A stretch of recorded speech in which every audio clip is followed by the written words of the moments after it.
Welcome, welcome, welcome to the inaugural episode of the revamped and renovated Technical Timeout.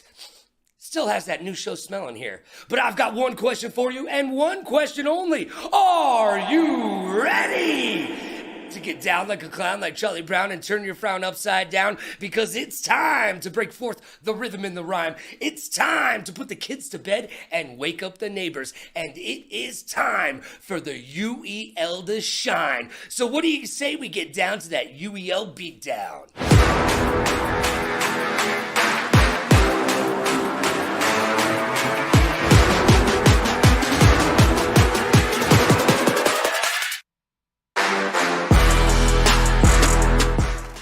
I'm Logan Summit, and you're not.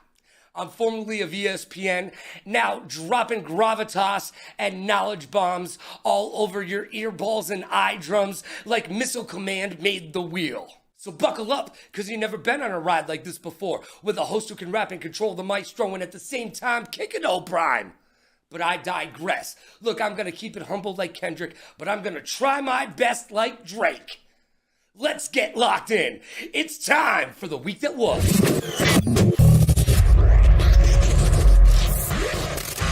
Life moves pretty fast, and if you don't stop and look around, you could miss it. If you've ever needed an excuse to visit Saudi Arabia, this was your weekend. The Esports Awards were held on Saturday in Riyadh, Saudi Arabia, in conjunction with the Esports World Cup. But don't worry, folks, don't worry. They plan on holding another Esports Awards event here stateside in Los Angeles. Not the City of Angels, by the way. Just wanted you to know. They never hold these things in Cleveland or Milwaukee. I wonder why. As I previously mentioned, the Esports World Cup closing ceremonies were on Sunday in Saudi Arabia. Champions were crowned. Shout out to FaZe Atlanta. Stevie Aoki and Kid Cudi were there cutting it up. On the ones and twos, the wheels of steel, all that nonsense. I'm sure somebody got a freaking cake in the face. P. Diddy wasn't able to attend. Go figure. And last but not least, Jules LeBron, no relation to James, has dropped the ball. Wait a second, you don't know who Jules is? She is the creator behind the catchphrase, very demure, very mindful. Yeah, that whole thing. By the way, P.S., very demure means being approachable. Yeah, you had to Google it. I know you did. Don't lie. Don't lie. But you would think, well, she is on her way to fame. She's going to be a millionaire, billionaire, trillionaire, right? Remember I said she dropped the ball? Well, she didn't trademark the phrase, and now someone has beat her to the punch. Look, even The Rock has trademarked the phrases SmackDown and Jabroni. Jules, what were you thinking? It doesn't matter what you were thinking. But I certainly hope you learned something. Kids, remember, trademark your catchphrases. And now it's time for the champ of the chump.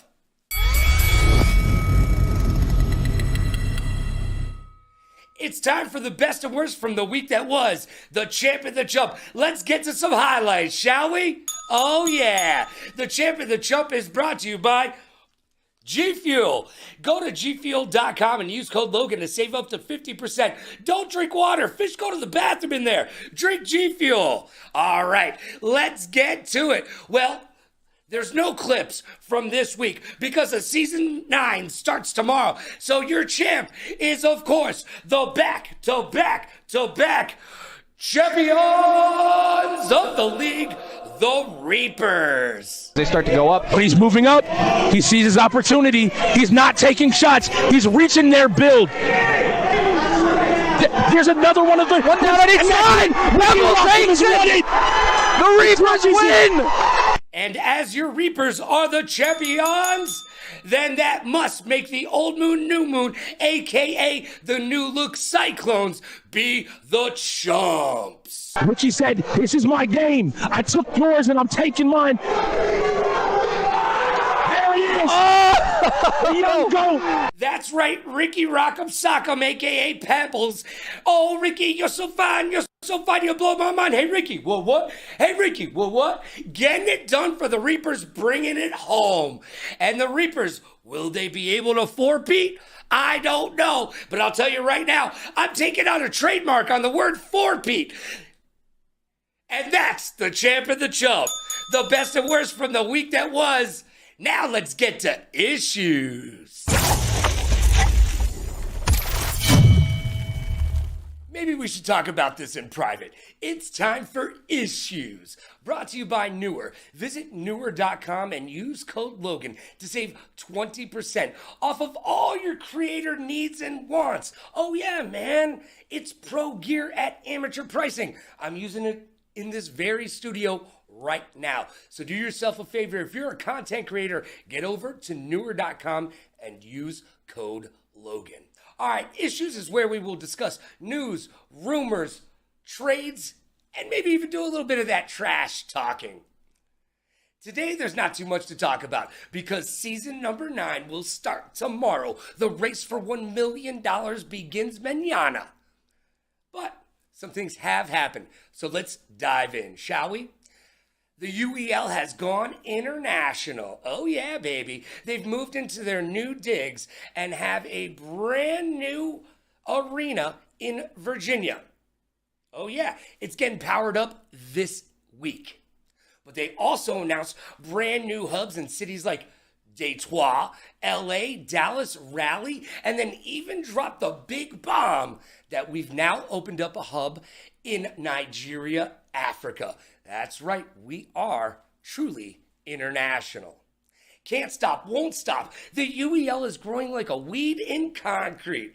You'll love to see it. Well, there's only one trade we want to talk about from the offseason. It's the only trade that anyone in the UEL is talking about. The New Look, New Moon, a.k.a. the Cyclones, and the very brand spanking new Blaze. All right, so here's the deal. Have you seen this trade? It's a little crazy. It's a head scratcher. Let's just put it this way. The Cyclones needed players, okay, after they released their entire roster. But they got panicked at the disco and made a ruh-roh mistake. Because from where I'm standing, this was a rash decision from everyone except the Blaze. The Cyclones received silver, but gave up everything but the kitchen sink. Look, silver's an ace at fighting games, but has proven to be a liability everywhere else on the wheel.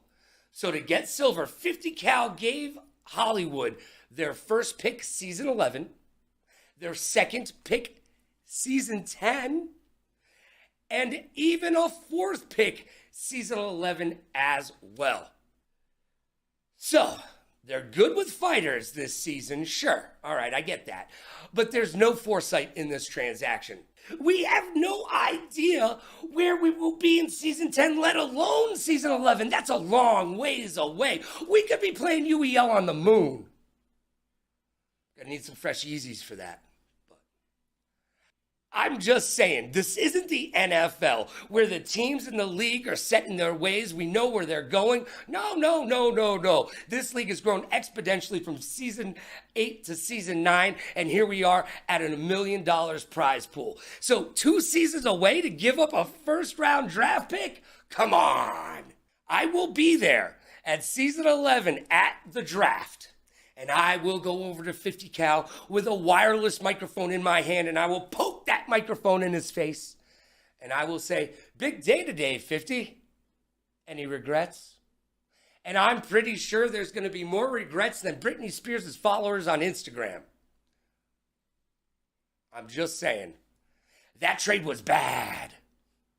Let's move on. Look, there's a rumor floating around the front office that the off-air tension between once teammates and ex-besties, the Cat and Hollywood, is coming to a head. And the league feels like they might have to step in. They're going to get involved one way or the other. And the UEL is looking to have the 2 former teammates go into arbitration with the likes of Dr. Phil. Well, maybe the Philmeister can get these two to discuss their feelings and hug it out, but I doubt it.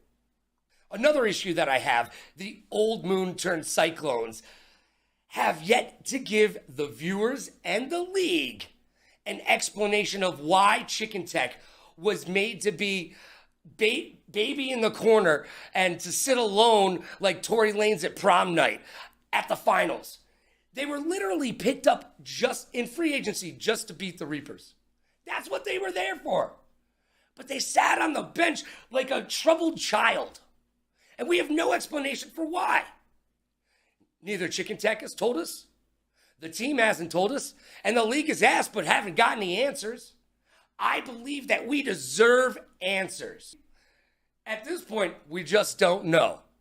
So you know what? Knowing's half the battle, and I'm going to need a little bit of info, please. Need the info.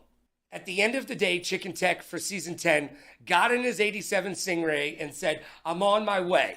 And he landed with Click as their top 1-tier player.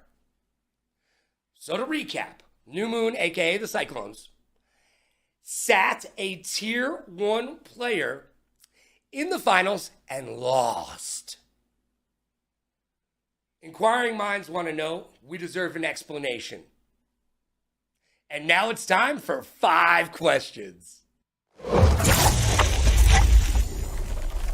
It's time for the personality portion of the program, and boy, do I love alliteration. It's time for 5 questions. And in the inaugural episode of 5 Questions, we've got a man who is legend, and I hope you're not lactose intolerant because this involves dairy in the UEL. He's also, well, let's call him a god at sports games. And he's not too shabby at racing. And you know what? Come to find out, and you will too, he started in Rainbow Six Siege. My friend, your friend, the current GM, and the numero uno of the LAX gods, it's AJ! Yo, what's good? How you doing? I am fantastic. How are you, sir? I'm doing pretty well. All right, are you ready to play 5 questions? I am. I'm so ready. All right, let's get into it. Numero uno. Why did you get into the UEL? It was a Titus actually reached out to a to a college that we were all at, and I got the email from the college, and I looked at it, and me and a couple of my friends were like, "Yo, let's do it," like kind of as a joke, to be honest. Hold on. Were you trolling the UEL to start? No, I was not. Okay. Not really. I didn't know what I was walking into, is what it was. Okay. That's what it was. But we were like, oh, a gaming team. I didn't know they had one at where we were. And we joined like this whole venue and everything, all the like Xboxes and stuff along the wall. We were like, well, what are we doing here? And I really only played Siege at that time, and I was like, I kind of want to just, poop on some people in Siege. You know what? I am familiar with the Siege community, and I got to tell you, that pretty much echoes the entire Siege community. They join games just to poop on folks. Yeah. But I was literally only on console at that time. I was kind of I played Siege. I played like a little bit of sports games like Madden. But hey, I'm 46. I'm a console player too. Word up to consoles, baby. Yeah, that was me for a long time. But I had to relearn all of them. I had to learn a whole new thing. I like I said, I had no idea what I was walking into, and it kind of just, we got our team together. We ended up winning that first tournament we were part of, like only being a month together. And congratulations getting it done. It kind of only skyrocketed from there. So now you're a true end gamer. Before, you didn't even know what that meant. You're like, hold on, there was a movie. I think Harrison Ford was in it. What are we talking about here? Question number 2.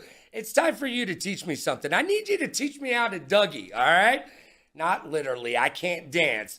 I give it a 42. I can't either. I was scared. Yo, I could see your leg twitching, and it wasn't in a good way. You weren't getting stanky leg down there. No. No, I was I'm nervous, man. Don't put on your tap shoes quite yet, my friend. All right, I need you to teach me something about the UEL. As a neophyte commentator coming on in and being part of this community, what do I need to know? I would get okay. I'll say that there's gonna be a lot of people that you see talk in Discord, talk wherever, even like in a post game interview, whatever it may be. They will say things that they think very highly of themselves of. So they'll say like they're very good at certain things, but they never live up to it. Not I wouldn't say never, but a lot of times these people do not live up to what they say they're good at. We've all done it though. I'll tell you, I've done it. Everybody's done it. They say they're amazing at something. They end up not being something. You watch, you'll watch like a stream, you'll commentate, you know, whatever. And all that steam kind of just dies out that they blew up for themselves. It fizzles out. So you're telling me that there's a little bit of false advertising here in the gaming universe in the UEL? Yeah. It's they, like I said, it's a lot of times that happens with new people that come in, you know, like they'll say like, oh, I'm, you know, this and that. Hold on. I think I know what you mean. Like, I'm Logan Summit, and I'm the greatest commentator in esports history. Yeah, and then we realize you're off. No, I'm just kidding. But yeah, it's like that'll happen a lot. And like, if you're commentating something, you like all you know about them, you haven't seen them play, and all you've heard, you know, just be prepared that you might not see the best gameplay from them. All right, that you expect. All right, I'll keep my eyes open. Question number 3: I drop you on an island. Fortunately for you, there's a console on this island. What's the one game you want to play for the rest of your life? Doesn't have to be on the wheel. It can be any game, but you only can play one for the rest of your life. What is it? It'd have to be Minecraft. All right. How old are you? At least you didn't say Roblox. Yeah, I'm 22. So yeah, Minecraft. Yeah, okay. So Minecraft. I like endless creativity. I don't have the greatest creativity, but you can do like whatever in that game. And like that game's gonna last forever. I think that would probably be the game that I choose. All right, see, I'm 46, so Minecraft came out when I was like in my 20s or whatever. I miss Minecraft. I can actually say, well, I don't want to say it, but yeah, I might not have ever played Minecraft. I might not have ever You're missing out. Not once turned on Minecraft. I cannot lie. You're missing out. I don't know what I'm missing out on. What it's like, okay, well, I mean, you can build anything, you can explore forever and ever and ever. There's a lot of monsters and stuff you can kill. You can do basically anything that your mind that you can create in your mind. You can put into a reality in the game of Minecraft. And you know what? That does make it want to live on forever. So I totally get that answer. Minecraft, if you can think it, you can put it into play in Minecraft in some way, right? If I'm on that island, I can recreate the island. Oh, maybe you could make a bigger island. The only problem is you can't get any water from Minecraft. Yeah. So you might die on that island, but it's gonna be a good 2 weeks of gaming, bro. Yeah, the 2-week Minecraft phase. Yep. Number 4, I need you to take out the mirror. Let's take out the mirror. This is gonna be one of the hardest questions anybody's gonna ask you all day long. Look in that mirror, give yourself a nice hard look in the face, and tell me what's one thing that you can improve on. In life or like in the league? You know what? Give me both. Okay. I say in life, laziness. That's definitely something like more. I need to be more determined to do things. Don't be lethargic, kids. Yeah, I definitely need to work on that. But I started off today. I made my bed for this this blanket here, but I made my bed a little bit. Look at you, you're a grown man today and everything. Props to you. Yeah. In the league, the same thing for the league. Really, I just gotta be more determined to learn certain things and kind of just put more time into things that need to be filled, like different holes that need to be filled for the team. You know, I got to be more determined to cover that. You know what I mean? Well, you know what's funny is when I ask this question to most people who are on teams, the number one answer, bar none, is always communication.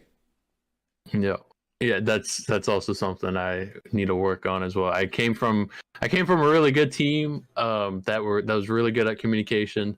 Um and I feel like I did pretty good there, and I learned a lot from them. And now it's my time. I really gotta take what I learned, take whatever from them, and implement it, and be like the main communication person. Well, yeah. Whatever it is. It's AJ's time to shine, and you're the GM. Yeah. So the communicative aspect of your job, not just as a player, as the tier one, but because you got to be a leader in that aspect as well. Yeah. But you are the leader on the team, whether you like it or not, in a bunch of ways. So it's up to you to set those guidelines and let the rest of the team know, hey, this is how we play. Yep.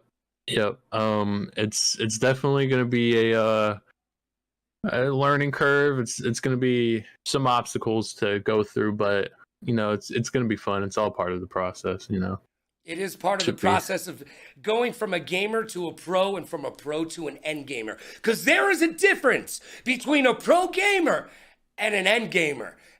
And if you know, now you know.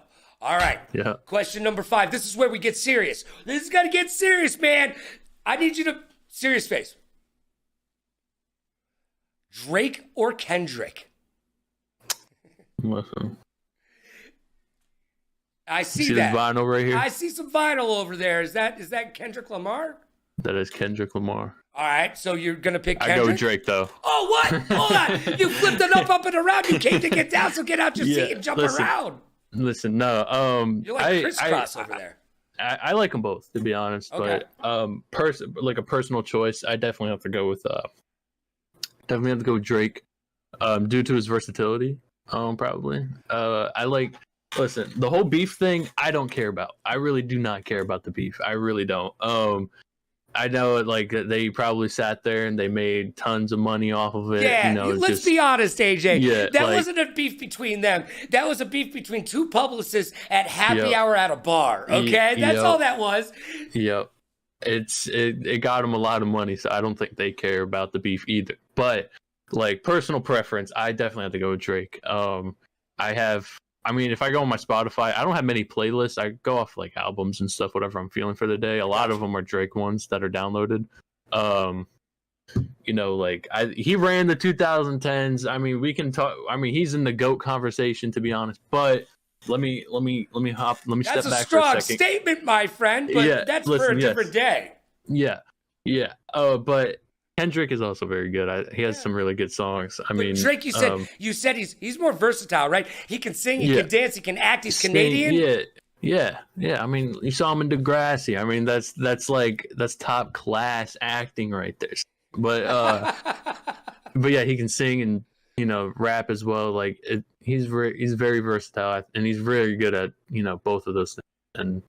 And hopefully the UEL world will be yours, and the X Gods world as well this season number 9 coming up tomorrow. Yo, $1 million on the line, AJ. Woo! Are you excited for season 9? Oh yeah, I'm pretty excited. All right. Well, it's gonna be fun. It's gonna be fun. I had fun. I hope you had fun. And hey, you at home, pat yourself on the back for being there, because I know you had a good time. AJ, thanks for being the first guest on 5 Questions. Great luck this season, and I'll be looking out for you this week. You play this week. You got a game. And guess what? Guess what? I may have taken you in my predictions. Let's go. I'm just saying, I may have. It's a smart choice. You know what? I am SMRT. Now it's time for the Blame Game.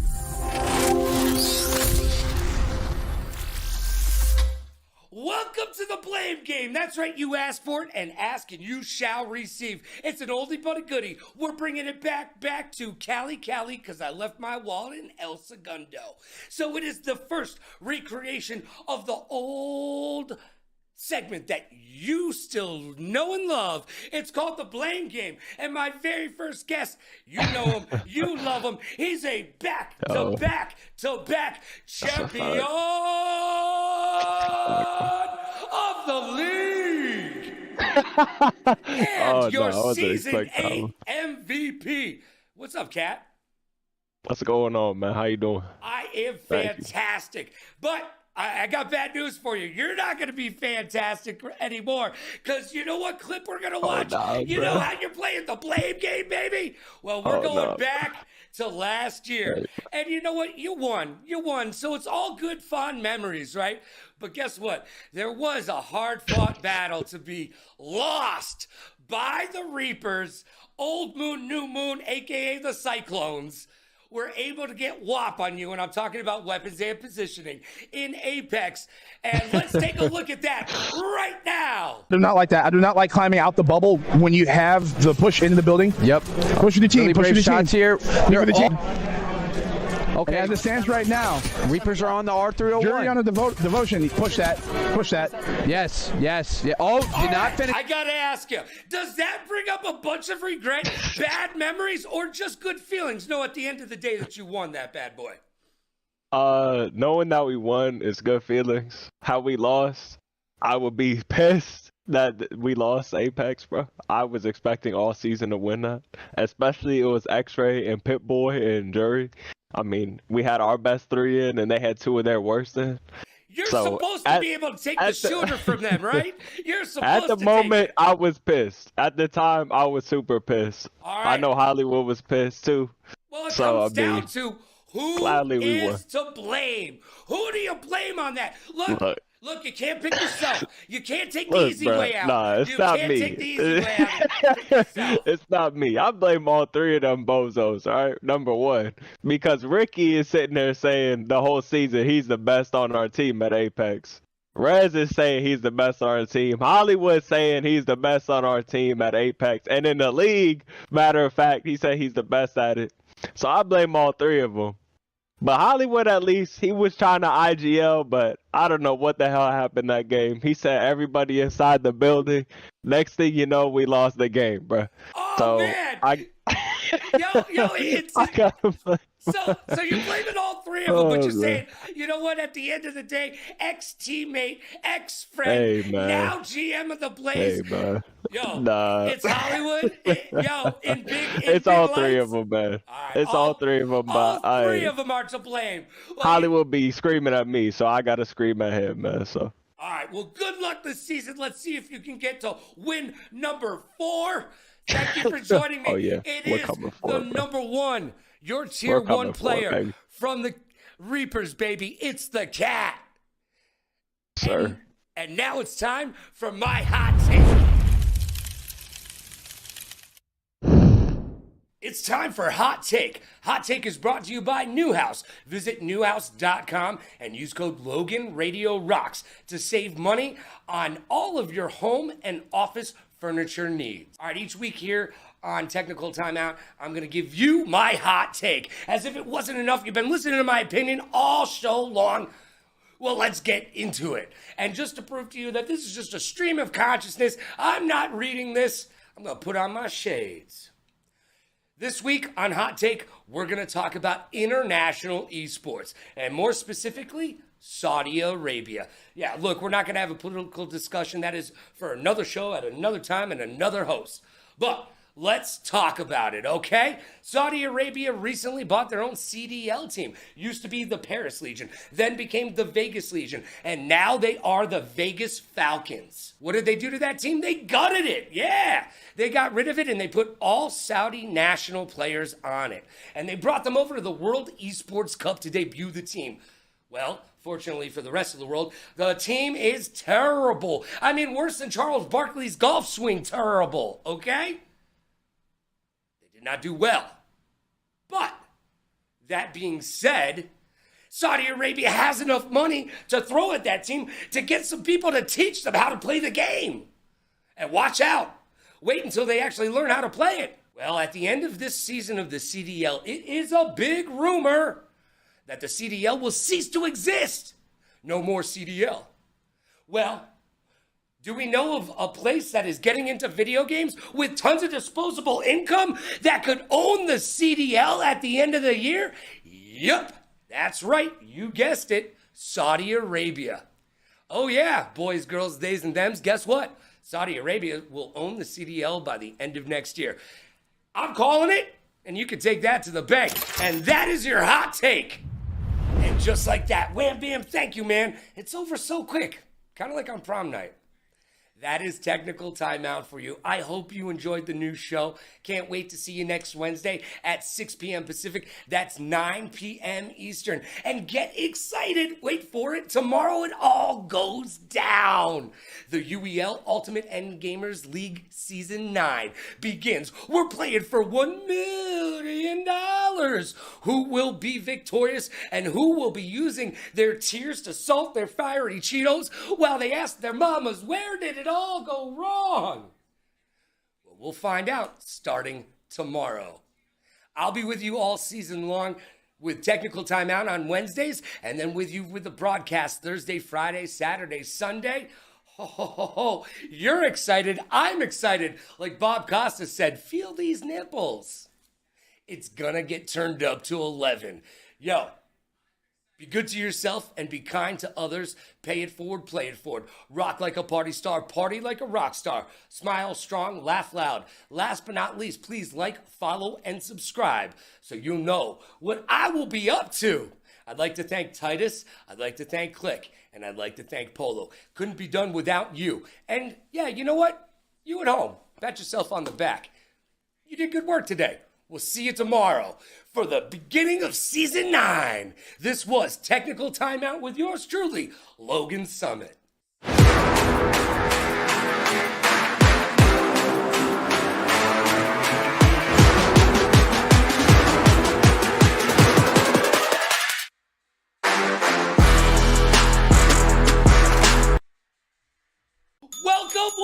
Welcome to the sophomoric episode of Technical Timeout. That's right, week 1 of the UEL Season 9 is done, and the race for $1 million continues mañana. One and done, hit it and quit it? No, I think not. We're the UEL. We're in it for the long haul. We want to hold hands and take long walks on the beach, baby. There were winners and there were losers. Week 1, just like in any competition, because they were looking down the barrel of a gun, son of a gun, son of a what, son of a who, son of a you, getting paid, getting rich. Boom! Like Haley the Hawk Tua girl, I'm gonna change your life one loogie at a time. But I digress, because I've got one question for you and one question only. Are you ready? Because it's time to get down like a clown like Charlie Brown and turn that frown upside down. And it is time for the UEL to shine. So let's get down to that UEL beatdown.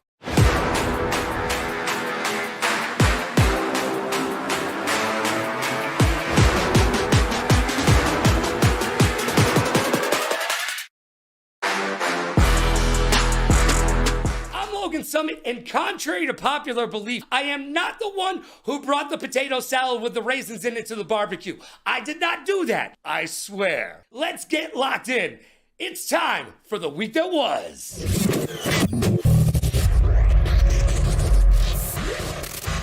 And now it's time for the week that was. Life moves pretty fast. If you don't stop and look around, you could miss it. The ESL has banned SnapTap from Pro Tour events. Both Razer and Wooding have released keyboards with a SnapTap feature. Sounds dirty, doesn't it? Yeah, a little bit. SnapTap essentially grants the user cheat-like abilities when counter-strafing in FPS games like CSGO and Valorant. So, UEL players, get out there and grab your SnapTap keyboard before the Kenny powers that be here at the UEL ban it. Hey, close that Amazon app. You cheater. I was just joking. Caught you. As we mentioned in the last episode, the Esports World Cup threw down recently, but so did the Valorant World Championships.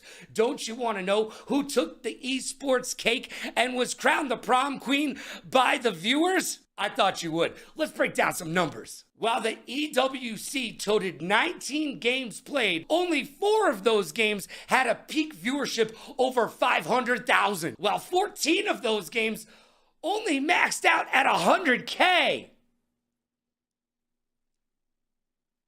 Boo-hoo-hoo. While the New Kids on the Block, No Relation, had a peak viewership of over 1.4 million viewers. And that's the Valorant Championships for you. Ooh, getting it done. Somebody was bigger. And finally, Boeing, the airline you're most likely to send your in-laws on over Thanksgiving, was in the news once again. Yep, as if it wasn't bad enough, you paid tons of money to get stuck in space for an extra month longer than expected. This Airbnb from hell has a strange banging sound coming from the Starliner. Nothing like loud, scary noises coming from your floating space coffin while you're waiting for your pee to recycle into water so you can make your spot of afternoon tea. And now it's time for the Champ and Chump.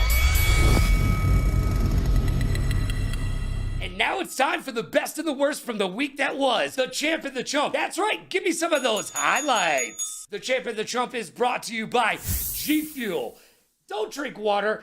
Fish basically use it as their public bathroom. Drink G Fuel. Go to gfuel.com right now and use code Logan. Save yourself tons and tons of cash. The champ this week is none other than Nexus from the X Gods, beating out the fighting game GOAT Chris G, and then going on to finish off Kenna to secure the first win of the first game of their very first match of Season 9. That set a tone that said something like, "You can't come in here until you do the truffle shuffle, Shoguns." I heard him out. Oh, he just said it's done. He's swinging. He's looking for it. Oh, parried again. He's going to say, another He's parry. Out of stamina. He's out of stamina. He's going to do it. He's going to do it.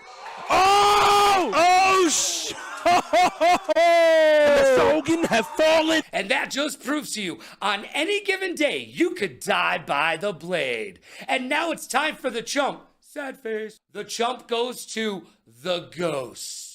Boo. That's right.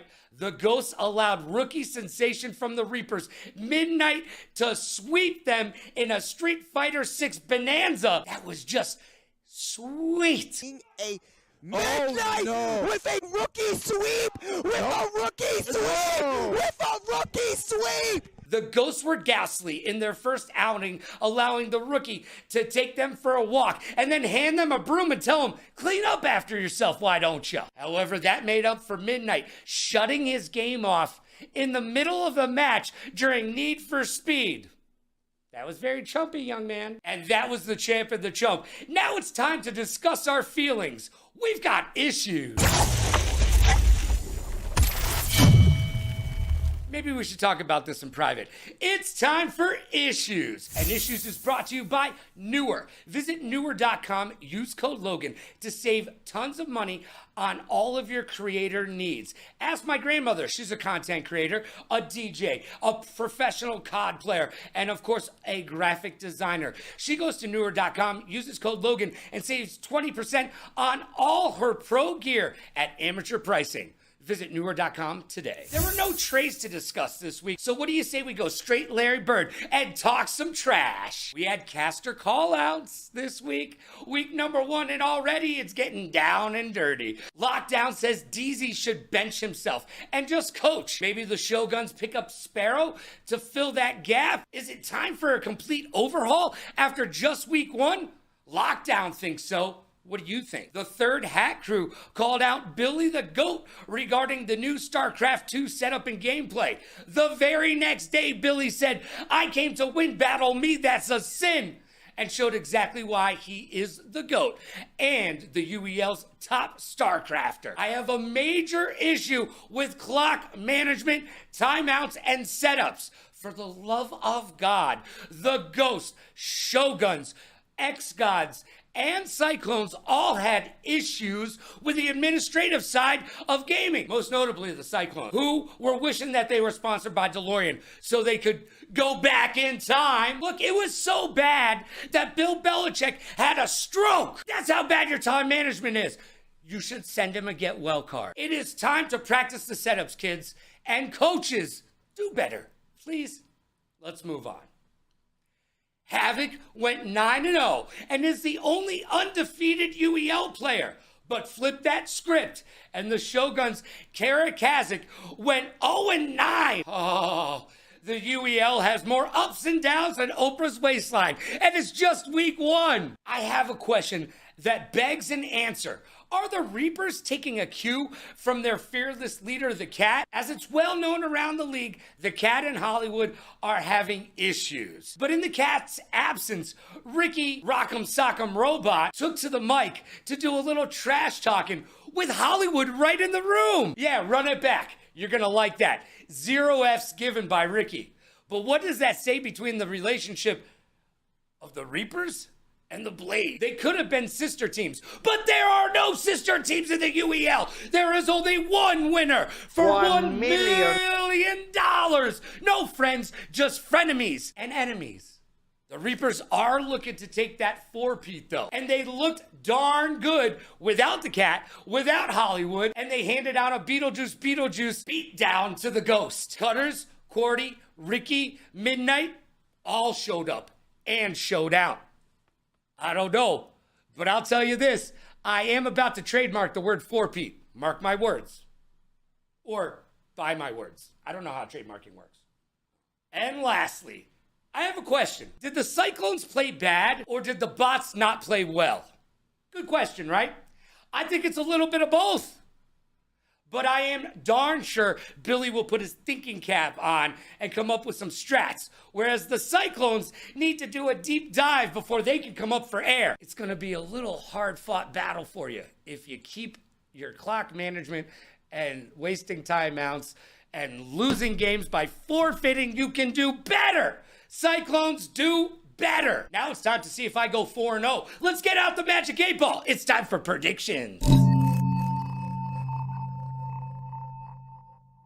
And now it's time to get on our Magic 8 Ball and make some predictions. First off this week, Thursday night, we've got the LAX Gods. They're 1-0, going against the brand spanking new. Take your shoes off before you enter, because don't you want to get dirt on the carpet?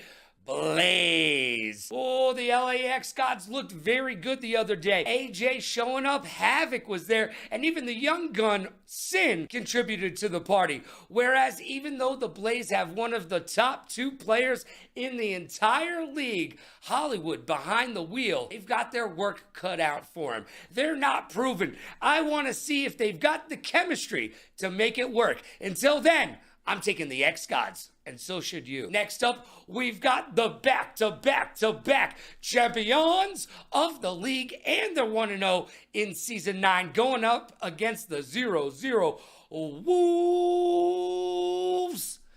Well, the Wolves, look, I know you guys like to travel in a pack, but it's going to take an entire army to take out the Reapers. They have proven that without Cat, without Hollywood, it ain't no thing but a chicken wing. We got Ricky, we got Cordy, we got Midnight. We're good. The Reapers are going for numero 4, and this is just going to be another win, another notch on the post, if you will. Reapers are taking this one. And on Saturday night, we've got the Ravens versus the Bots. The Ravens are 0-0 unproven, whereas the Bots are 1-0. However, they didn't look stellar out of the gates. Well, the Ravens have Exile, and will he bring some of that nasty Easter game juju to the Ravens? I certainly hope not.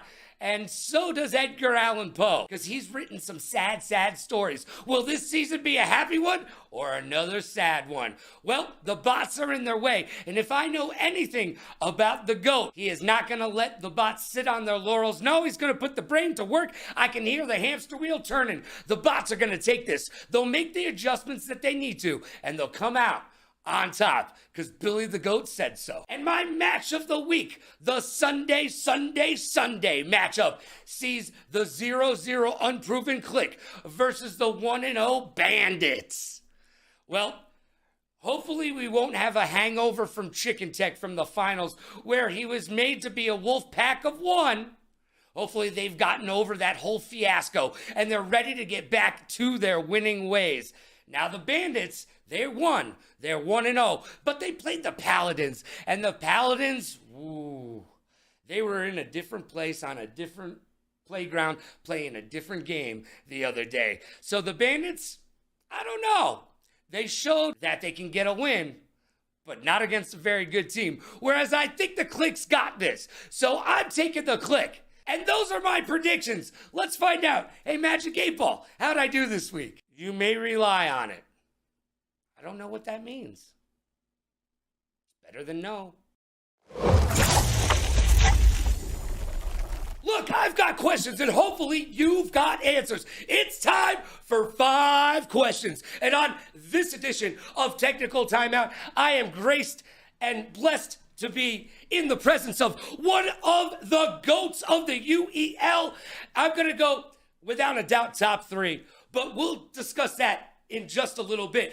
I've got the GM, the owner, and the tier 1 player of the Blaze. It's Hollywood, baby. Hello. Thank you for the opportunity to be on the show with the GOAT commentator that we have in the league, Logan Summit. I'm excited to be on Technical Timeout, and I'm excited to see what you got for me today. All right, let's start it off with a hard one, man. We got to turn the mirror on you. Look, you have had a lot of professional ups from where I'm standing, but I need you to tell us all about your biggest professional disappointment. Is this regarding UEL or UEL? Okay, yeah. I'd probably say, we were never perfect. We were never a perfect team like Karma was in the past seasons, or Eclipse, or New Moon. All 3 of those were the same team.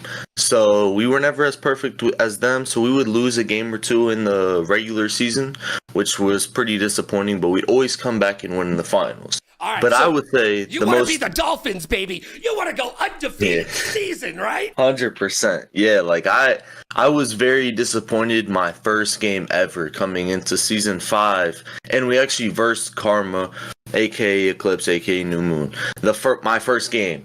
And coming into that game, I knew that we were better than them, but I knew that we couldn't prove it yet until we had more practice as a team. So I was very disappointed when we lost. Well, the great John Wooden said, perfect practice makes perfect. So hopefully the Blaze can be that perfect season for you. Let's move on. Question number 2. All right, I met her just the other day. Her real name's Haley, and I feel like you follow her on social media. Do you follow the Hawk Tour girl? I don't know if I follow her, but I see a lot of posts of her. I might follow her on TikTok, but I'm not sure about Instagram and stuff. All right. Well, she's just trying to make the world a better place, one loogie at a time. Very, very, very nice girl from a very small town in Tennessee. She's getting her 15 minutes, and she's trying to do the best with it. All right.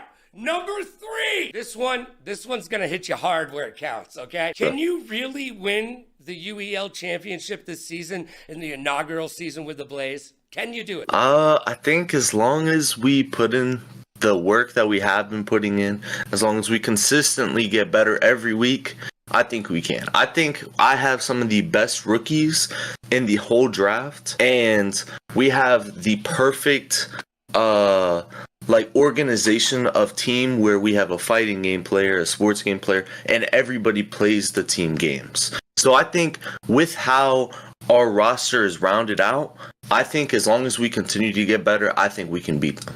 Anybody. That's right. Napkin for MVP, right? I heard that come out of your mouth on Inside the Wheel. And hey, also said on Inside the Wheel, I'm looking for you to be the MVP, because if you can get the Blaze to the playoffs or beyond, I say you have ran up that hill full steam, baby, and you've done your job as a GM, an owner, a coach, and a tier 1, because it's all in your hands as far as I can see it. You're in control of this ship, and I can't wait to see how Season 9 goes for you. Moving right along. Now we're going to get into an interesting conversation. This is different because it definitely changes from generation to generation. I got to ask, is it LeBron or Michael Jordan? MJ or LeBron, baby? Hey, I'm going LeBron. I like MJ a lot. I think he's the GOAT, but he's the GOAT before the GOAT came in. As soon as when LeBron came in, and the longevity and all the records he has broken, I don't care how long he's been in the league, longer than Jordan. I don't care about the finals records. He is the best NBA player ever. Oh my gosh. All right, LeBron. Look, I'm an MJ guy, but that's because I am old. I am so old. Look, I have to just for men this more than you'd like to admit to. And the last question of 5 questions, the 5th question. Let's get real for a second, brother. Titus gives me a UEL team. And by the way, that team would be called the Summits. That's fire, actually. Yeah, that's I like fire, that. right? And I've got my draft picks, and I can either take the Cat or I can take Hollywood.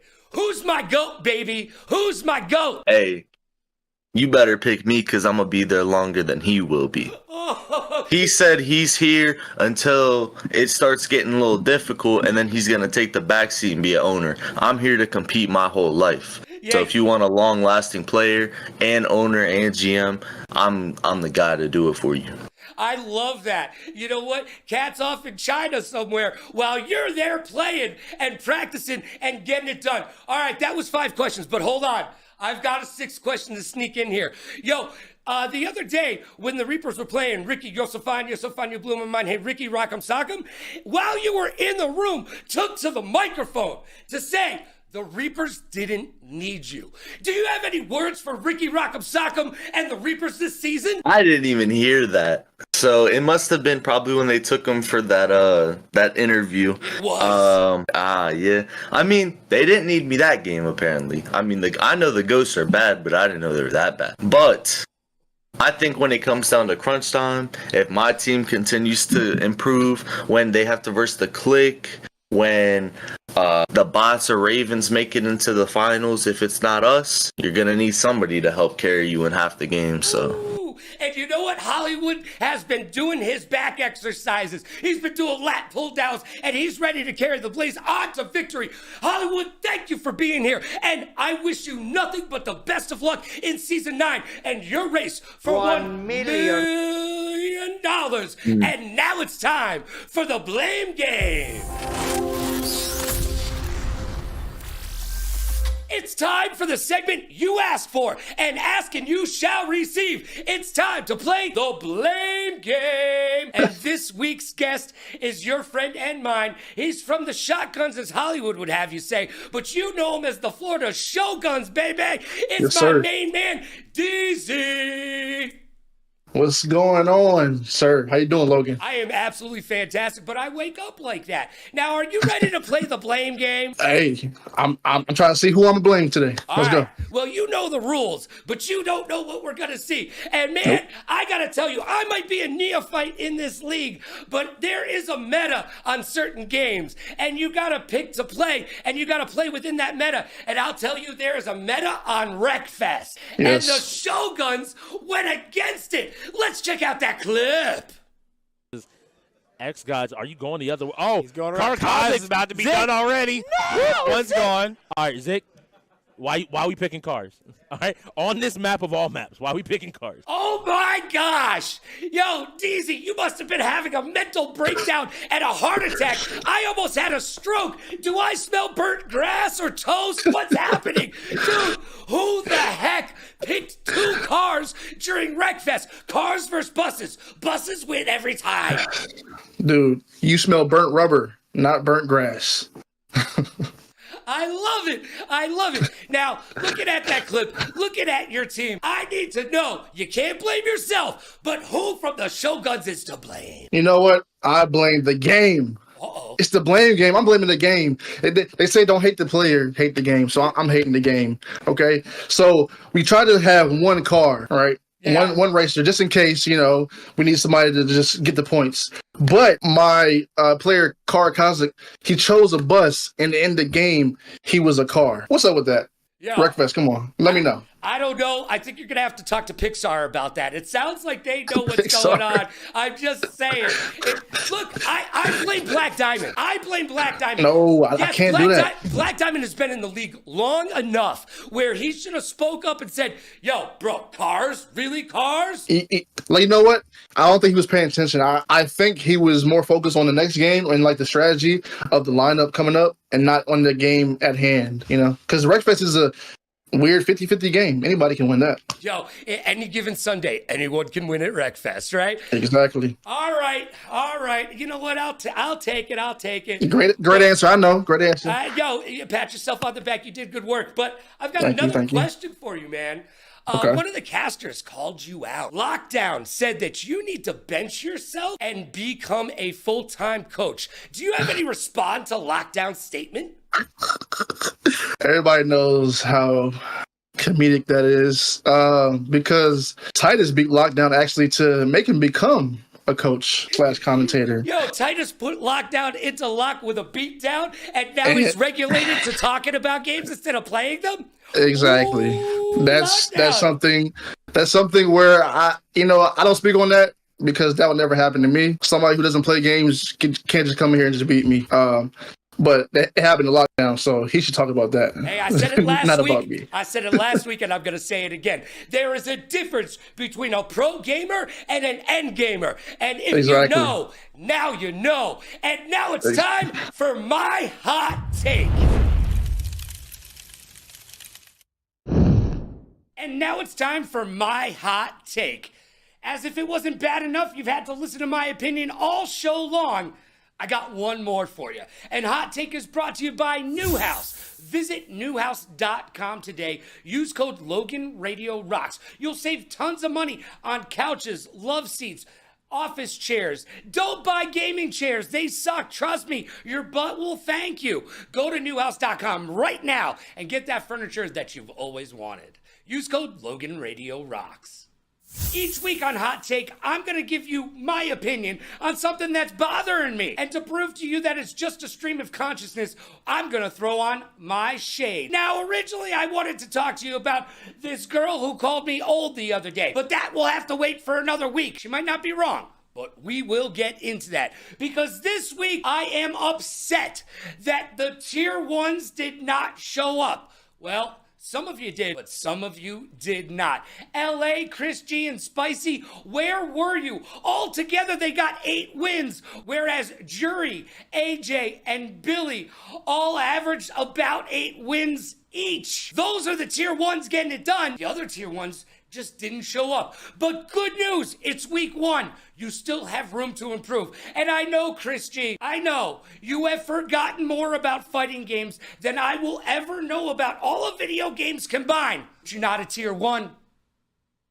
Well, not this week. And tier 1s must be confident and competent on all 33 games on the wheel. It's not enough to just be good at your game. That's not enough. How do you expect to be the leader of your team if you don't put the time in on Lumina Rush? Put the time in. And by the way, just so you know, tier 1s, you're expected to win your games. And that goes for the rest of the tiers. You're getting paid to play. Guess what? You're expected to win your games. It's that simple. So tier 1s, it's time to do your due diligence. Sit down. Get familiar with all 33 games on the wheel and become a leader because that's why you hold the bag. And that's my hot take. And just like that, it's over. Time flies when you're having fun. You've been listening to me talk trash all show long. Now it's your turn. Tell me what you think in the chat. Am I crazy? Am I dead on right? Or am I just plain wrong? I want to hear from you. And remember, the race for $1 million continues mañana. And all week long, Thursday through Sunday, I will be there with you, making a special cameo on the broadcast stage. Ooh, yeah, get excited. We're going to turn it up to 11. So be there all week long. Thursday, Friday, Saturday, Sunday, we got you covered. We've got your hot video game action all weekend long. So buckle up. It's going to be a bumpy ride. So be good to yourself and be kind to others. Pay it forward, play it forward. Rock like a party star, party like a rock star. Smile strong, laugh loud, and last but not least, please like, follow, and subscribe. This has been episode 2 of Technical Timeout on the Ultimate Endgamers League channel. I'm Logan Summit. We'll see you next time.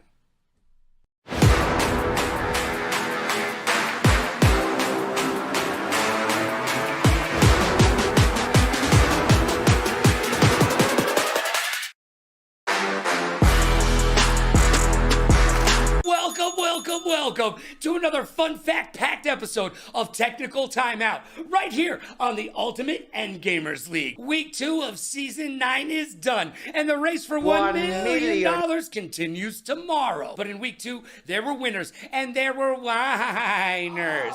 Because right now in the UEL, we've got more blowouts than an 80s high school dance and Bennifer combined. Halo, call me. But that's okay, because here at the UEL, we like to get down like la-di-da-di. We likes to party. We don't cause trouble. We don't bother nobody. We're just some players who won the game. And when we rock upon the game, we rock the game, right?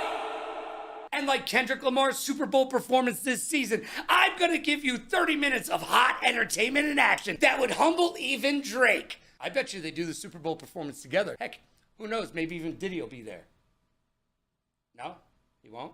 Well, maybe they'll do the halftime performance together, like Taylor and Travis. But I digress. I've got one question and one question only. Are you ready? Because it's time to get down like a cloud like Charlie Brown and turn your frown upside down. And it is time for the UEL to shine. So what do you say we get down to that UEL beatdown?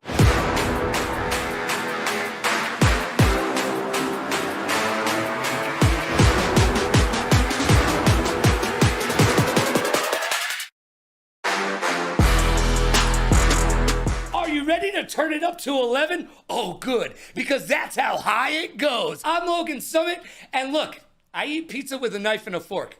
Don't hate me because I'm beautiful. Let's get locked in. It's time for the week that was.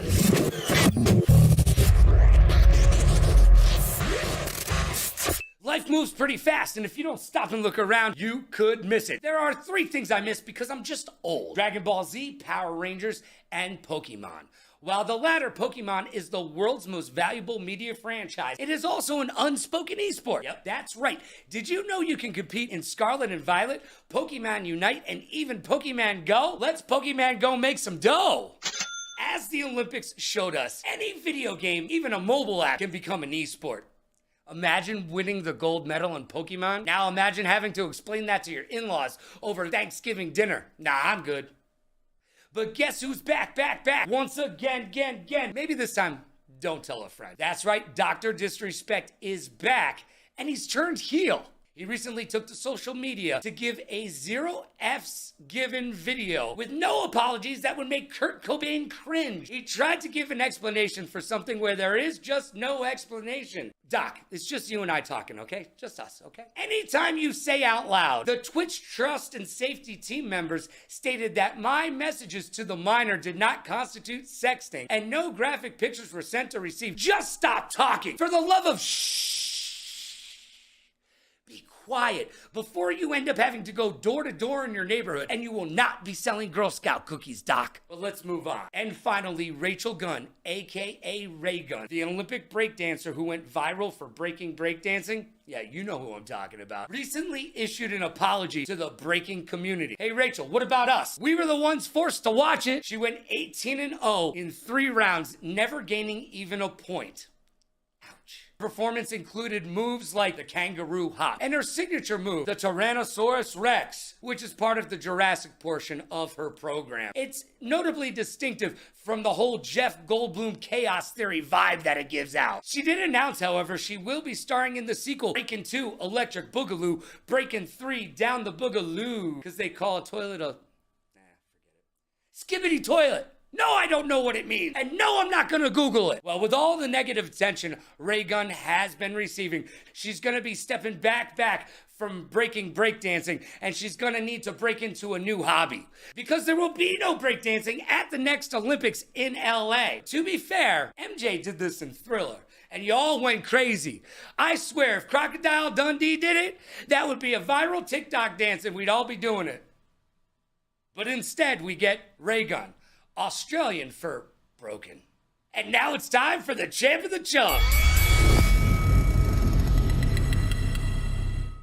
And now it's time for the best and the worst from the week that was. Give me those highlights. It's time for the champ and the chump. The champ and the chump is brought to you by G Fuel. All the FaZe kids are doing it. You should too. Go to gfuel.com, use code Logan to save yourself tons of cash. And this week's champ is none other than the Click's Tier 7 Jekyll, who showed up and showed out during their 18-8 win versus the Banditos, who could have used some stinking badges against Jekyll as he led their team with his 11-3 record during the match and this sweet reverse sweep in Valorant. With Jekyll picking up 2 to put his team in a commanding position. It's Jekyll. Jekyll has to swing him. He doesn't know the positioning. It's going to be a teleport in. Is he going to land the shot? He's unable to land a shot. Let's go! Jekyll finally And taps that his head. is Jekyll. I need you to understand.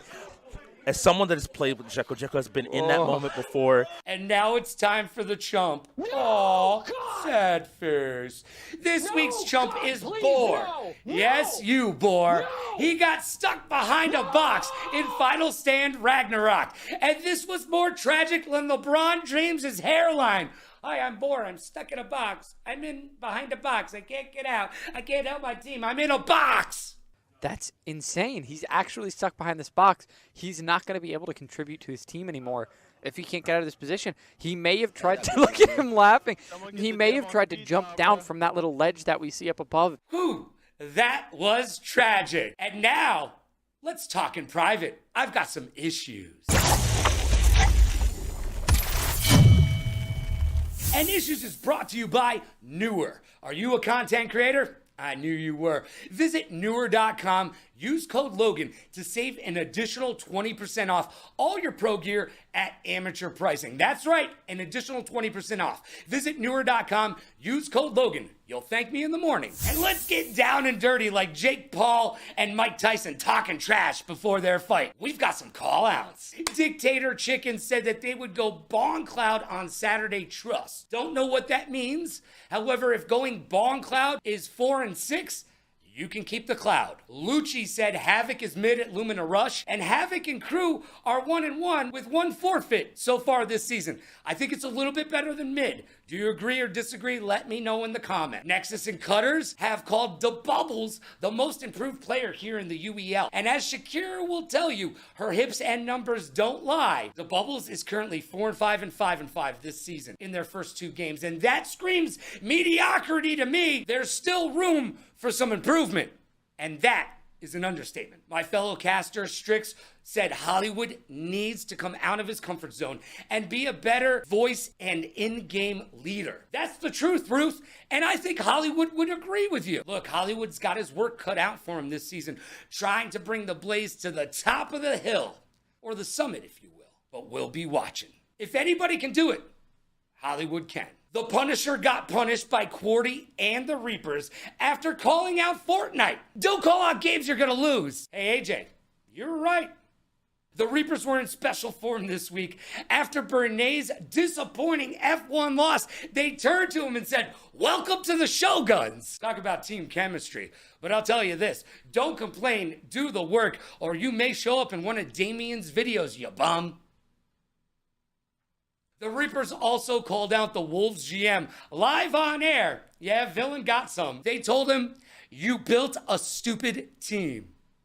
Wow. I'm sure Villain can be told telling his team stupid is as stupid does, and we will see what the Wolves will do. But it's not just the Wolves. A majority of the UEL needs to make some moves, because early on this season, the UEL is a league of blowouts, and that's not fun. Both Hollywood and Billy the Goat called for trades this week. Which teams do you think need a major overhaul? Which are safe? Or is it just too early to tell? There have been no trades this week, but there is one rumor. The rumor circulating around the front office is that we finally have an answer to why Chicken Tech was made to be a party of one at the Season 8 finals. Nerves got the better of them. And we do not talk enough about the mental fortitude it takes to be an esports professional, and especially an endgamer. I think as we have now seen traditional sports integrate sports psychologists and into their coaching staff, I think we should start to see that in esports as well. We don't talk about how hard it is to get up day after day and play these games on a professional level. It's not easy. And there's a difference between an endgamer and the rest of esports. Speaking of winning mentalities, the Cat got off of a 30-hour flight with 8 stops, and rumor has it he missed one of the flights.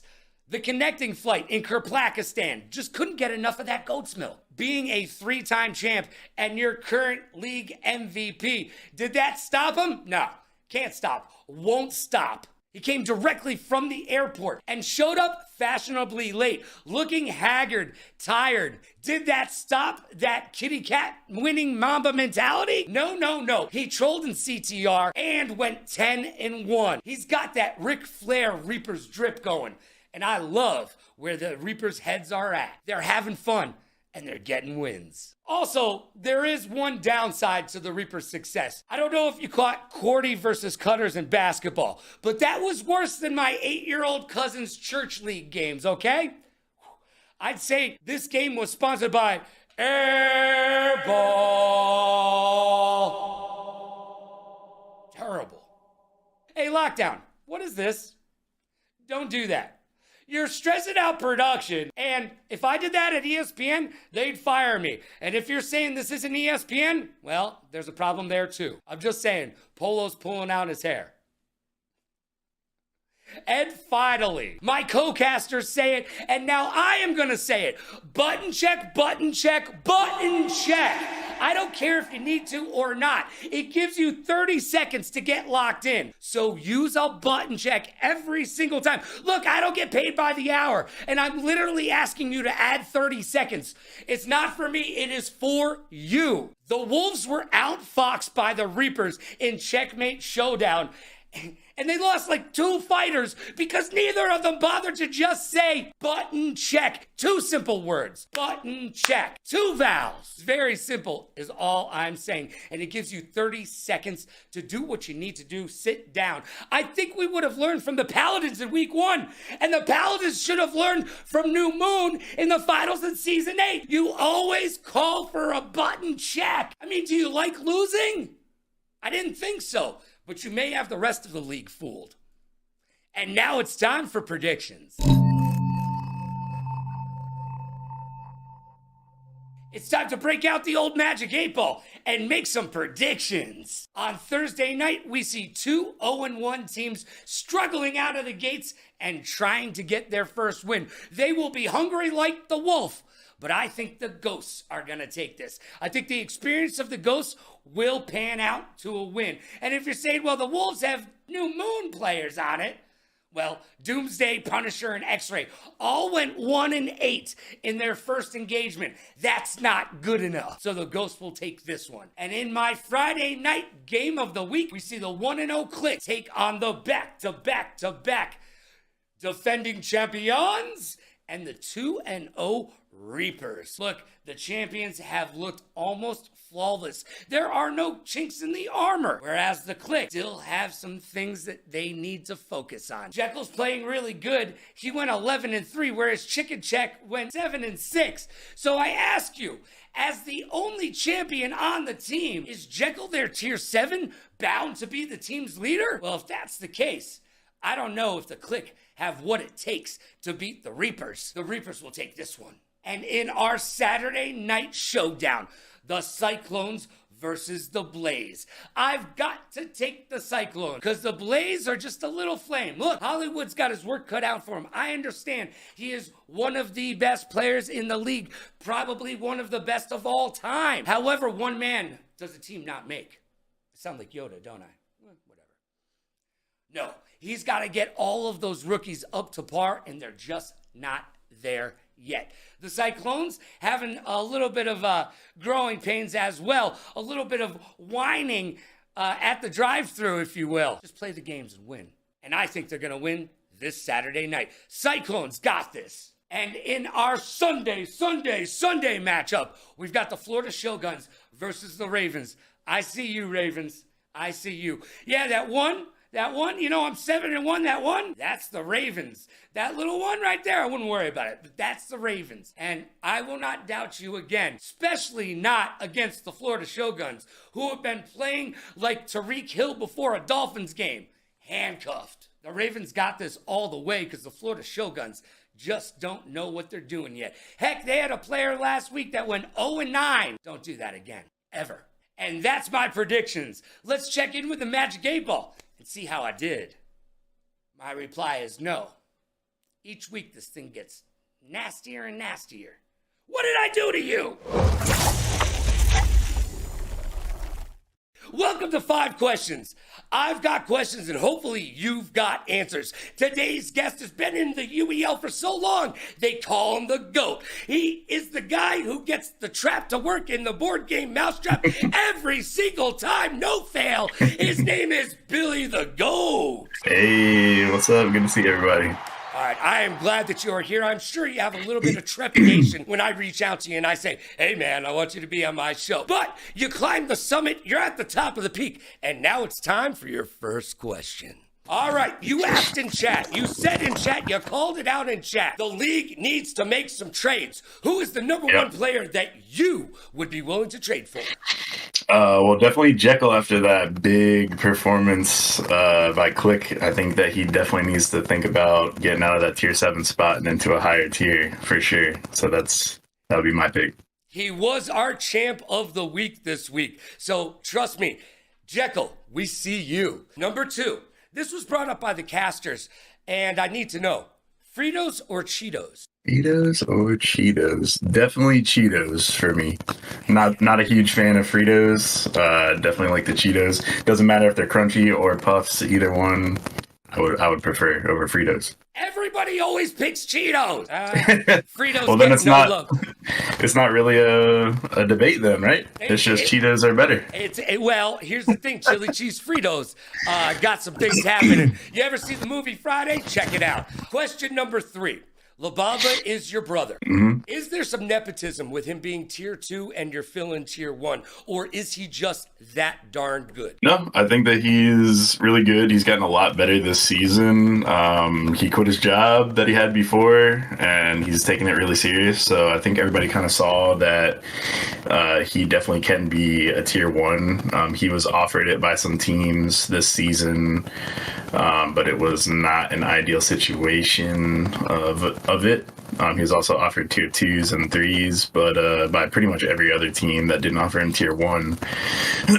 And I don't know, he just wanted to really grow with us and likes how the tier system is. You know, we're very unique in that. And I think it's really getting everybody to practice and grind and, get a lot better. So I think this is the best, overall the team has been since season 1 for me. It would be a really weird Thanksgiving if he ended up in free agency and went to a different team. I will tell you that right now. And speaking of food, again, the casters got hungry this week, and they brought this up. I need to know, Hungry Man or ramen? Ramen. Ramen? I love ramen. Yep, I used to have ramen all the time back in the college days, so it's a go-to for sure. Even in high school, yeah, it's definitely a go-to. Have you ever put vodka in your ramen? Don't do it, kids. Don't do it. Nope. It's called college, and you try everything once, but don't do that. All right, you've made it through 4 questions. Here's question number 5. Look. I'm ready. You missed a Go match. ask. I know it was a family thing. I know it was a birthday, but a little birdie told me you really have never missed any matches before. I need to know, are you about to go to that front office and call it a day? Are you going to retire from gaming? No, that birdie that told you that is definitely wrong. I hope it wasn't Jerry, because he just lost all his credibility. There's generally been about 1 game that I've missed each season, and the team, I think we've lost all of them except for 1 for all the past seasons. So I mean, things just come up, right? I run my own business outside of UEL, and now I have a daughter as well, and it was just happened to be her first birthday party that we had, family coming in and everything, so I just couldn't make it to the game. But I don't really see us losing any other games for the rest of the season.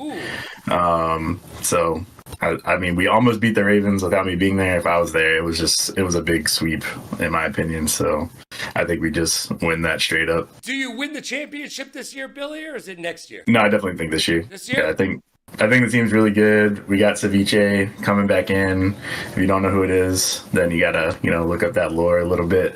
But yeah, he's coming back pretty strong. So I think he's gonna take the league seriously this season. And if he does, having him back in his prime, it's a very scary thing for everyone. Well, all this talk about food has made me hungry. Thank you so much to Billy the GOAT for being here for 5 questions. And now now it's time to find out who RPG blamed on your loss this week. It's the blame game, baby!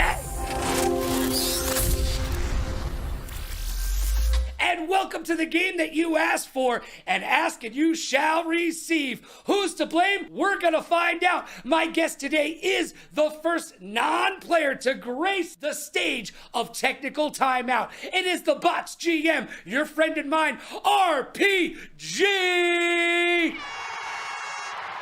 Thank you.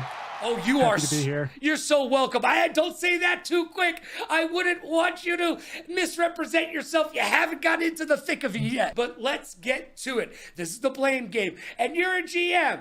So let's put you to the test right now. The last game, I was told by Billy the Goat that it was without a doubt a W for you. Well, then I woke up in the morning and Billy said, boo hoo hoo, I won't be there. And you know what? It was a big L in the loss column for the Bots. And I need to know who is to blame. Show me that clip. Available on Koza, and he Oh. wakes up with it. He has to block high. Oh! You have to block high. I was just talking about that hitbox, and Koza takes out Mordecai. The rookies take it for the Ravens. 26 seconds remain. Let's see. Bubbles drops back, rolls left, pushes up the field, stops and throws. Oh, and that's the one they were looking for. Big Red right now. He's just trying to play defensively, putting out a few shots. That left an opening for Herb, and Herb is going to finish off with that one opening that he found. And with that right there, the Bots' chance of winning this game is officially over with. Ouch! Oh man, I know that hurts. It's gotta grab your heartstrings and just pull on them. All right, you're the GM. So, some might say, if Billy the Goat, the tier 1, the owner is not in the house, it's your job to be the leader. But you know what? Whose job really is it? Who's to blame for that loss? I mean, you can ask anyone on my team. Accountability is always my biggest thing, and that blame's all on me. It is my responsibility as GM and as a coach to have my guys prepared for any and all situations. Now, And, here's the thing. mean, No, time out. I totally agree with you. However, those are not the rules of the blame game. You are not allowed to get off that easy. You cannot blame yourself. I need you to pick tier 1 through 7 or tier 1 who was out to, I don't know, wherever he was. You need to blame somebody other than yourself. I'll wait. If it's blaming someone other than me, then it's 100% on Billy. Yeah. He had the schedule. He knows the commitments. Yes, it might have been a family thing, and granted, his spouse might not be too happy with me if this ever gets around to her ears. Sleeping on but the couch. Family aside, team comes first. We're professionals. You need to do your thing. And he needed to be there. So no blame to the tier 1 of that day. Billy's brother Labamba going 5-6, whereas KIC went 6-4. You can do that straight comparison 1-to-1, but Labamba crushed it and clutched up DBZ. He absolutely smashed it in Overwatch. He did what he was supposed to do out there. All right. If our team was full, it would not have been a question. Our team was not full, and you want the blame, who was not there? Billy the Goat. And you know what? We just heard from him. And, well, you might need to call him and let him know it's going to be okay. Maybe he might need a shoulder to cry on after that interview. Look, I appreciate you, and I appreciate you putting it on your shoulders. Do those lat pull downs so you can carry your team on to victory. You are the very first non-player to be on Technical Timeout. Congratulations. Everybody give a big round of applause for the GM of the Bots. And now it's time for my hot take. Thanks, RPG. Not a problem. Hot Take is brought to you by Newhouse. Visit newhouse.com and get the furniture your butt has been asking for. Gaming chairs suck. Office chairs, awesome. Couches, love seats. They've got all your furniture needs at newhouse.com. Use code LoganRadioRocks to save a little bit of that do, re, mi, fa, sol, la, ti, do. As if it wasn't bad enough, you have to listen to my opinion all show long. Now it's time for my hot take. And hot take is just a stream of consciousness. Whatever is getting me going that week. And to prove it to you, I'm going to throw on my shades. Well, this week's hot take isn't about my hot take. It's about the cat's hot take. He recently took to YouTube to call the UEL bums. That's right, he's talking to you. Well, Some of you at least. And you know what? The cat dropped the cat. And it was serious for a moment. This was from Damien. Yeah, that's right. He gave you the government name. Well, he said that there's a lot of whiners and complainers out there, and I get it. Rules are rules are rules, and you know what? You don't like rules. Well, too bad. You're getting paid to be a gamer, a pro gamer. You went from sitting in your mama's basement to getting out, touching some grass, and going playing video games in another room. But they're paying you to do it. Yes, you're getting paid to play, so you have to follow their rules. I get it. You're not going to be happy about everything, but to be Eeyore, oh, I don't like it here. Go someplace else. Can you go? Do you have an invitation to CDL? No. Do you have an invitation to the Overwatch League? No. Do you have an invitation to EVO? No. Do you have an invitation to any of the leagues? No, you don't. But you do have a home right here in the UEL. The U stands for you. Look, I was at a table recently talking about two different leagues, one the UEL and another league. And somebody said this other league would take over the UEL. And I said, no, it will not. And they said, why? I said, because a kid in Nigeria can't go into a building, sit down at a computer, and try out for that league. That league is full of celebrities and pro gamers. But here at the UEL, we are for everybody. Even you can be a pro gamer. And that's right, some of you are. But now, professional, lacking professionalism. If you want to complain, do it on your own time. Don't do it in a public forum, okay? Look, we all have things we don't like. Tough cookies. And stop making excuses. Excuses are like eyeballs. Everybody's got two. And I don't need them. And the league doesn't need to hear them either. All we want is for you to buckle down, get with the wheel, and understand where the UEL is at and become the best gamer you can. Look, I've said it every single week. There is a difference between pro gamers and end gamers. And if you know, now you know. Everything the cat said is dead on. And I give him props for being a leader of the league and being able to share his unfettered opinion with us. That was his hot take. And this one was mine. Sometimes I rhyme slow, sometimes I rhyme quick. And if you can't be good, be quick. Just like that, it's over. All said and done. B-1 stealth bomber over the head. You didn't even know we were there. But I thank you for being there right here on another great episode of Technical Timeout on the Ultimate Endgamers League YouTube. And you can check us out each and every single Wednesday right here at 9 p.m. Eastern. That's 6 p.m. Pacific. And don't worry, we're about to get turned up. Oh, it's about to get hype. This Thursday, Friday, Saturday, I will be joining the UEL broadcast. Get excited. Ooh, boy. They've never been on a ride like this before with a host who can rap and control the maestro and at the same time kick it all prime. But I'm going to turn it up to 11 and bring all the hype. So we will see you Thursday, Friday, Saturday, Sunday for all the hot UEL action. I can hardly wait. Be good to yourself and be kind to others. Pay it forward, play it forward. Rock like a party star, party like a rock star. Smile strong, laugh loud, and last but not least, please like, follow, and subscribe. I couldn't do it without you. We'll see you next time.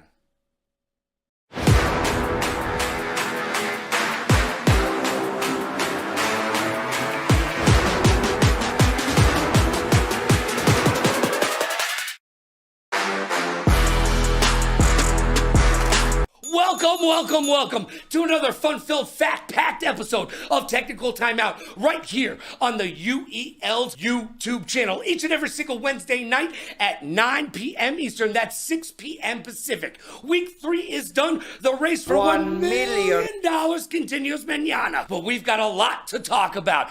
Oh my gosh. I'm going to be name-checking a lot of you tonight. Hey, do you deserve to be in your tier? Are you looking at your contract and wondering, can I get traded? Well, we're going to talk about all that and so much more. So let's get locked in because I've got one question for you and one question only. Are you ready?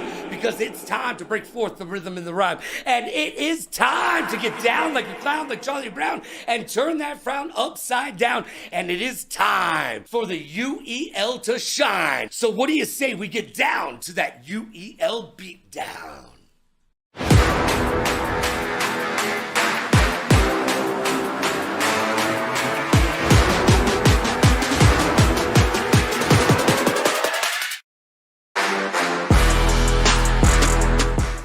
I'm Logan Summit, and my best quality here at the UEL is being tall, dark, handsome, and modest.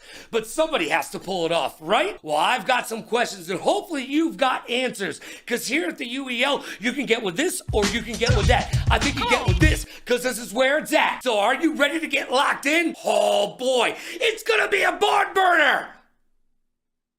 Let's get to the week that was.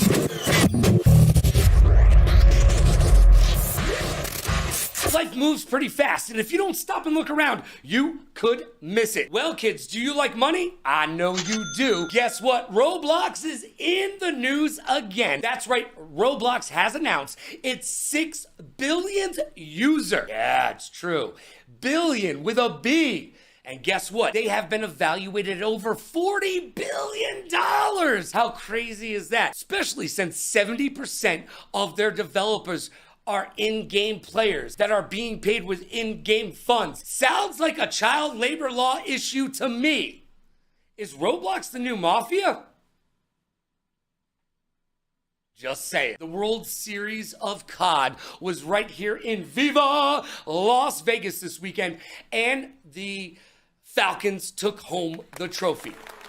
But big ups to the second place COD Immunity team and my friend King Cryptix's roommate Unrational coming in second place and bringing home that $160,000 second place prize. Not bad for a day's worth of work playing some video games, right? And last but not least, the MTV VMAs happened this week. And guess what? Sabrina Carpenter kissed an alien on stage. Ooh, scary, right? But it made us think back to 2016 when Britney Spears kissed Christina Aguilera on stage. Sorry, I needed a moment. And it made Britney Spears go directly to social media. By the way, Britney, stop doing that. And she asked, why didn't she just kiss a girl?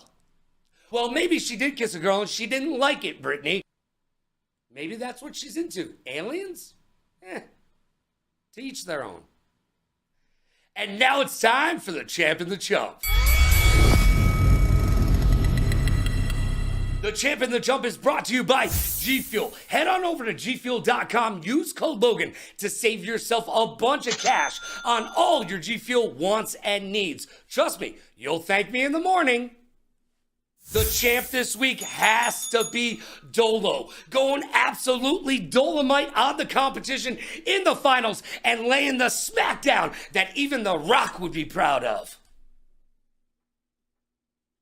And they gave a completely valid reason for avoiding Overwatch, and this is what they needed. We said that these lineups might need to be too perfect for them to find wins, goodness! And the chump. Sad face. Has to go to the kitten, aka the cat. Oh my gosh. He says it was a button check issue that caused him to wreck at the end of the race. At the finish line in F1. I call shenanigans. That's a lie, Cat, and I'm calling you out on it right now. No button check issue. That was a time issue. You were playing with the clock. Bill Belichick would be proud, but you're a liar, liar, pants on fire. Tell me what you think in the comments. This is the one Cat blew through in the first lap to get that penalty. Now burn all the better. No. Oh my God! Oh. Whoa! And that was the best and the worst from the week that was. The Champ and the Chump. Now it's time for issues. And now it's time we talk in private because I've got some issues. And Issues is brought to you by Newer. Visit Newer.com today and use code Logan to save yourself 20% off of all your creator wants and needs. That's right, Newer.com. Use code Logan. Save yourself 20% off of all your pro gear at amateur pricing. Week 4 is upon us, and it's time we ask the tough questions. Is the fact that the league is going back into free agency after Season 9 deterring the teams from making trades within Season 9? Are they just trying to make it work? Well, a lot of the teams are saying that's what they're going to do this season. However, for the majority of the league, it ain't working. And it is time for some of these players to be looking at their contracts and looking for those clauses. And I ain't talking about St. Nick. Look, Shoguns, every single player on your roster should be quaking in their proverbial boots right now because none of you are safe. Yeah, Dolo, you look good during the finals, but none of you have a winning record. The Shoguns need a complete overhaul. I don't know if it's part of the culture that the team has created or if it's just a synergy that you are lacking within the chemistry and makeup of the squad. But something needs to happen, and it needs to happen now. Hollywood came out this week and said he is willing to trade Garto, his number 2. Well, Hollywood is the only one on the Blaze with a winning record, so the rest of you should be worried about your spots on the squad as well. The Blaze are looking better. However, the second half of their last game, they went 4-7, so there is some much needed improvement that they can still make. Now let's go a little bit crazy and talk about Psycho. Psycho is 8-14 on the season, and the last game he went 5-7 with the second worst record on the team, right behind a reserve player. Are you a real tier 2 or not? Inquiring minds want to know. You should be looking at your contract right now because if I'm standing where you're standing, I may be looking at apartments in other cities. The Cyclones will have to make that decision on their own. But speaking of Cyclones trades, the Cyclones keep telling us that they definitely got the better of the Silver trade. But from where I'm standing, Silver may not have been a golden trade. He has progressed outside of some fighting games, but his record is still trash. So has Hollywood proven to be an alchemist and trading in Silver to grab some gold in the future down the road? It certainly looks so. Silver and the Cyclones, the better of that trade? I don't think so. So the question still remains, who is the worst team in the league? Is it the Wolves? Is it the Shoguns? Maybe even the Paladins? But a lot of the teams in the leagues have not cemented their legacy for this season yet. There are moves that can be made, and moves you need to make. Don't start thinking about next season until season 9 is over. Yes, it's always good to have an eye down the road, but season 9 is here and only 20% of it is gone. We've still got 80% of the season to play. There's money to be made, baby. Are a lot of the teams just giving back to their players because this year is a money year? It certainly seems so, and that is a losing mentality. That is not a winner Mamba mentality. Speaking of non-winner mentalities, the Wolves have been rumored to not be practicing Lumina Rush. There's 33 games on the wheel. You are expected to know all of them. And guess what, Wolves? The new update just dropped. So why don't you pick up the sticks, the mouse and key, and get to practicing? Because you're going to need a lot of practice if you hope to pull this season out of the gutter. And like the great John Wooden once said, perfect practice makes perfect. You got to sit down and put in the time. Well, it looks like Lockdown took a cue from me, pulled down his magic 8-ball, and made some predictions. He happened to be right. DZ announced this week that he has stepped back from playing and took on a full-time coaching role. Good job, Lockdown. And the Cat, your current MVP and the 3-time defending champion, has come out and said some of the teams that are struggling with the 1 through 7 tiers should maybe knock it down to 5 like they did in the Season 8 finals. Easier said than done, Cat. Not everybody has the Reaper squad behind him. Also, I don't know who's in charge of catering over there in the UEL, but I gotta tell you this. The Ghosts look like they had the itis coming out of the half the other day. So next time, why don't you break out the orange slices, Mom? And each and every single week that the Reapers play, Cutters cuts somebody down. He is the Larry Bird of the league. He gets the gold star in trash talking, and this week was just like every other week. He said Carnage is garbage in Fortnite, and he called him a nerd after him did their part in Lumina Rush. Cutters, keep doing you. And now Flying Kittens, a.k.a. Stars. Let's have a talk. I need you to settle down. I love your enthusiasm, absolutely adore it, but you need to settle down a little bit and get locked in and focus up. You are not the Cat. Do not stand before the game is over. The Cat does that. It's not necessarily something you want to emulate, okay? Keep your seat planted until you have won. And also, button check works both ways. You need to talk to the game master and make sure button check has not been called. I hope you do not make that mistake again. What did you learn? All right, I'm always talking trash about players. You know what? Let's talk about some good things that have happened in the league. Well, it depends on which side you're standing on.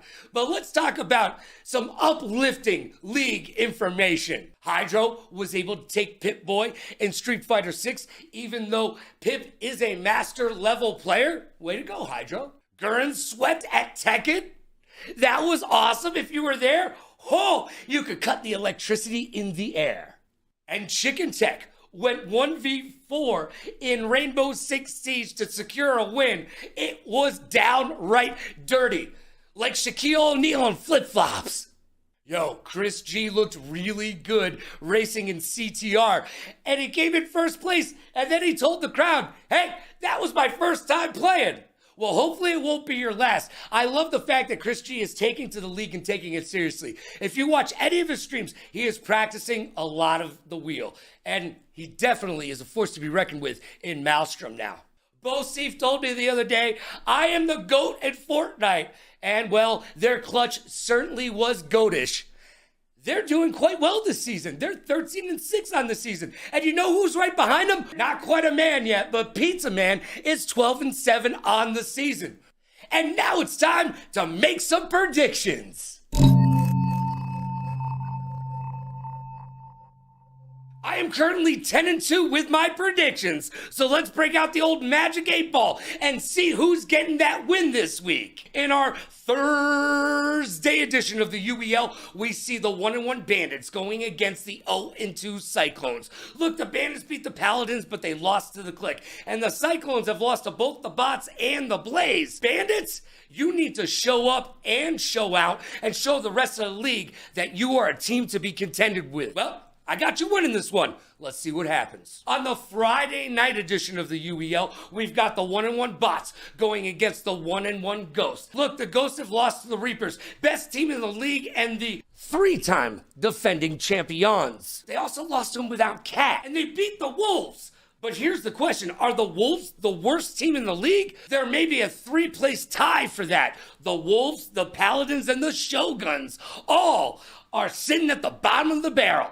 I've got the Bots taking this because the Bots only lost to the Ravens without Billy, but he'll be there this week. And in my match of the week, we see the X-Gods versus the Ravens. Look, the X-Gods are 2-0, and so are the Ravens. But the Ravens haven't exactly showed us all that much quite yet. Wonk, Who and crew are going to need to do some work this week because it's the way I see it. The Reapers and the X-Gods are number one in this league. And until somebody can show me different, that's the way the ball bounces, G. I got the X-Gods and AJ taking this one to the bank.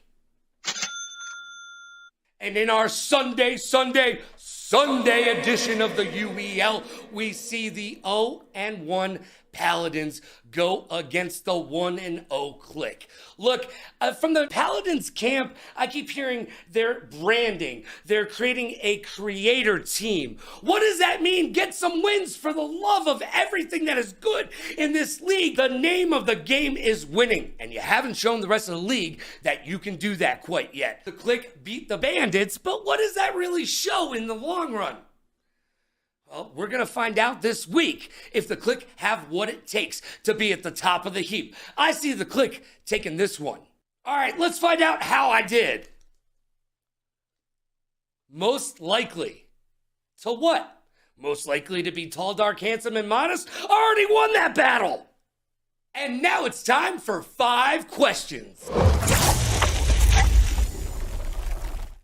And now it's time for 5 questions. Look, I've got questions, and hopefully you've got answers. Our guest this week is none other than the Tier 1 from the Click. It's my friend, your friend, and the league's friend. It is Chicken Tech.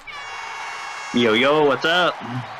Thank you so much for being here. I appreciate you. Let's jump right in. As the Tier 1 on your team, what do you need to do better to get your team back to those winning ways? Honestly, like the scoreboard had a big gap, but it like a lot of the games were really close. Like for example, the finals, right? Like we had it at like 95% to victory, and then they was able to bring it back, but we just couldn't retake.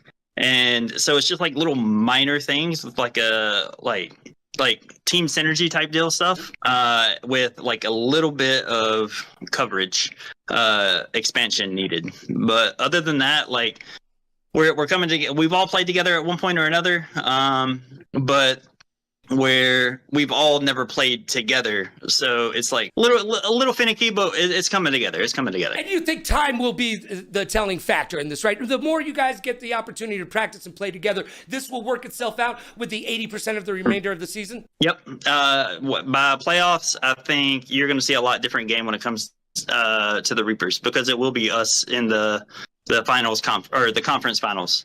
Strong statement. We'll be watching. I love it. I love that. Yes, let the Reapers know that they're not just sitting up there all high and mighty without any competition below, because I know you guys are chomping at the heels. Now, question number 2. What is your favorite anime? My favorite anime happens to be Cowboy Bebop, and my favorite movie is Ninja Scroll. Where do you fall in line? Cowboy Bebop for sure that will always be my favorite. Like 100% hands down, like that'll never change.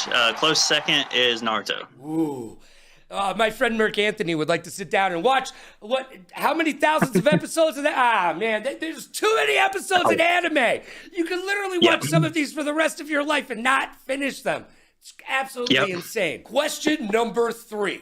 There is a rumor around the league that you have a no trade clause and a tier 1 exclusivity clause built into your contract. Is there any truth to that rumor, or are you really good at negotiation? So I used to have a no trade clause. Okay. But with this season, I don't see me getting traded. And even if I do have the exclusivity tier 1 within the contract. So if I do get traded, I'm still at tier 1 because I know what my value is. And that's kind of my goal, is to bring everybody else on the team to bring their value up as well. And so everybody, if they want to go somewhere else, if they want to stay together, whatever, everybody's in a better spot all around. It's so very important to know your worth. That's why there's managers and agents, and because it's so very hard to negotiate for yourself. So I commend you on any clauses that you're able to fit into your contract. I may have to give you a call sometime. Hey man, a line's always open. I appreciate that, but I'm like West Coast, baby. I could call you at like 2 a.m. Anyways, we'll save that for another night. All right, here we go. I think the kids would say pause on that. I think so. Anyways, question number 4. Living or dead, you can have dinner with any celebrity. Which one are you breaking bread with? It's definitely got to be Leonardo DiCaprio. He just seems like a really peculiar individual. Leo. Well, I got to tell you, I met him when he was younger. He used to hang out with an actor friend of mine in New York City, Andrew Davoli, who got capped in the middle of the street on The Sopranos season 4. Go check it out. But I got to meet Leo, and I'll have you know, he is just as weird as you hope he is. Yeah, actors and actresses are a little loopy. Imagine having to watch yourself on screen every day. I go bonkers. Now imagine how they feel. Yeah, I'm sorry to a little bit. Not as much as them, but it's coming there. All right. Question number 5. There's a rumor around the league that you did not play in the finals last season because of nerves. Now, I am a huge proponent of the fact that we do not talk enough about the mental game of esports. So, part 2 of this. Was it indeed nerves? And if so, how did you overcome that? Let's try to make this a learning experience for the rest of the league. So it wasn't nerves. That was not it at all. I don't really get nervous when I play, but that's not the reason for me sitting out. I would say like the main reason is like on paper, it didn't make sense for me to go in because where I was at, if the team started doing a little bit more work on the games that I was good at, they should have been able to secure those. And then having that other person in just gave a little extra oomph to all the other games. And that was kind of the idea, but things happen. They got it. GG's to the Reapers. GG's all around. Now, I got a bonus question for you, because I know you want to talk about it, because I jumped into your stream the other day, and you stopped playing, put the controller down, and you're like, Logan, Logan, let me just, before I end up on technical timeout, let me explain something to you. So I'm going to give you your moment to shine. What the heck happened in Lumina Rush? A very bad call is what happened. So apparently at the beginning of the game, Zach, or the game master, had told the Reapers that there's no resetting. But nobody on our team was told that at all, and it's not in the rules at all. It's been fixed now, though. So, like, resetting is still allowed. Okay. But just for our game, it's one of those situations. It sucks. What are you going to do about it? Just hopefully it don't happen again. Yeah, this is one of those where I always ask, what did you learn? Yep. All right. And because of that, I would have had a positive record, by the way, if it wasn't for that. All right. And by the way, I might be mentioning your 1v4 in Rainbow Six Siege a little bit later, but that's for another time, all right? Yo, thank you so much to the tier 1 of the click. Thank you, Chicken Tech. I appreciate you. 100%. I appreciate you having me on, brother. And now it's time to find out who we're going to blame. The blame game, baby!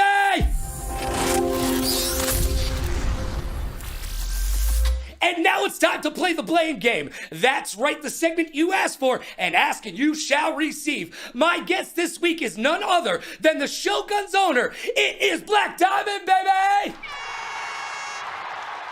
What's good, everybody? How we feeling? Welcome to the show. Are you ready to play the blame game? Yeah, I mean, if I must. I get it. I know if I was sitting in your seat, the hot seat, if you will, I would have trepidations as well. Let's get into it. Look, as the owner of the Shoguns, I have to ask you, it has been a lackluster start to the season. There is a lot of talk around the league about trades here, trades there, or do you just wait for free agency at the end of the season and try to make it work within the season? Hollywood says Kara shouldn't even be playing. Dolo has shown up, but no one has a winning record. Chris G is practicing. We know that the team is headed in the right direction, but this is what's been happening to the Shoguns. I think that ghost has gotten away as whatever prop they were. It may even be standing still at this point. No, there's a call out. And again, is it this car that they're... No. I wonder if that's real or the telekinesis. It must be. We see the pin, and that ends up KIC. And KIC is just putting the pressure on, similar to what happened to him in these other games. He's not giving you room to breathe. This is going to be a lot of plus frames. Good job by Chris G waiting it out just to see if there was a follow-up. Nice duck! Is that the punish? It is not. Unfortunately, that'll be the round. KIC a very good set of... All right, I know that makes you want to tear up a little bit and cry, but as the owner, you got to tell me who's to blame for this Shogun start. Right now, I'll just put it on preparation, right?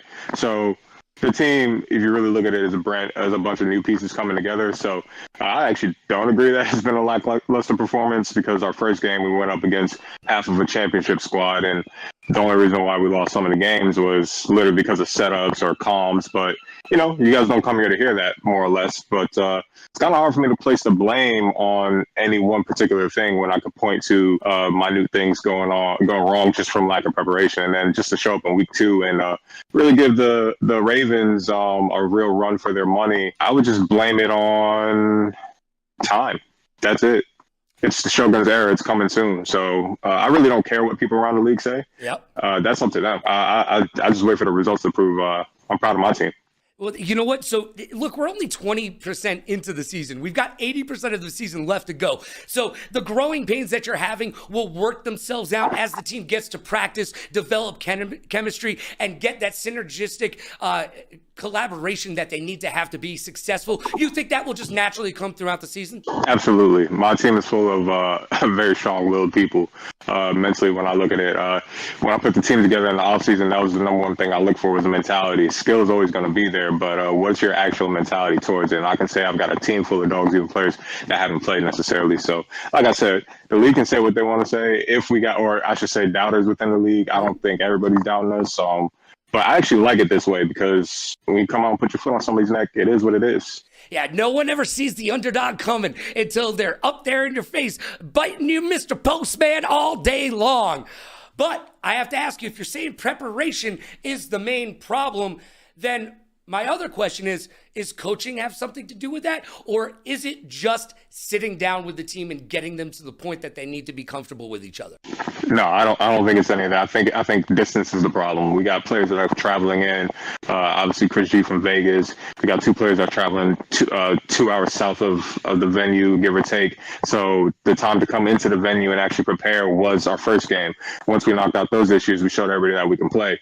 And honestly, it was a questionable call that really led to us even losing against the Ravens. So I'm not trying to blame the refs. If I'm going to play the blame game, we took the proper steps to prepare in that instance, and it resulted in what should have been 11 wins, and really we were going to win roller champs. So if I had to blame it on anything, it's just distance. Distance is the issue. But as you can see, off of two go-rounds, we had minimal preparation issues. So do with that what you will. Fair enough. I like the honesty. You know what? Preparation is key. Like I said earlier on today, the great John Wooden once said, perfect practice makes perfect. And I am sure with that alliteratory statement, the Shoguns will put down the practicing and get it done. And I can't wait to see what your team does for the rest of the season. I wish you nothing but the best for the rest of this year. Black Diamond, thanks for being a guest. Oh, yeah, much appreciated. And just keep an eye on the team.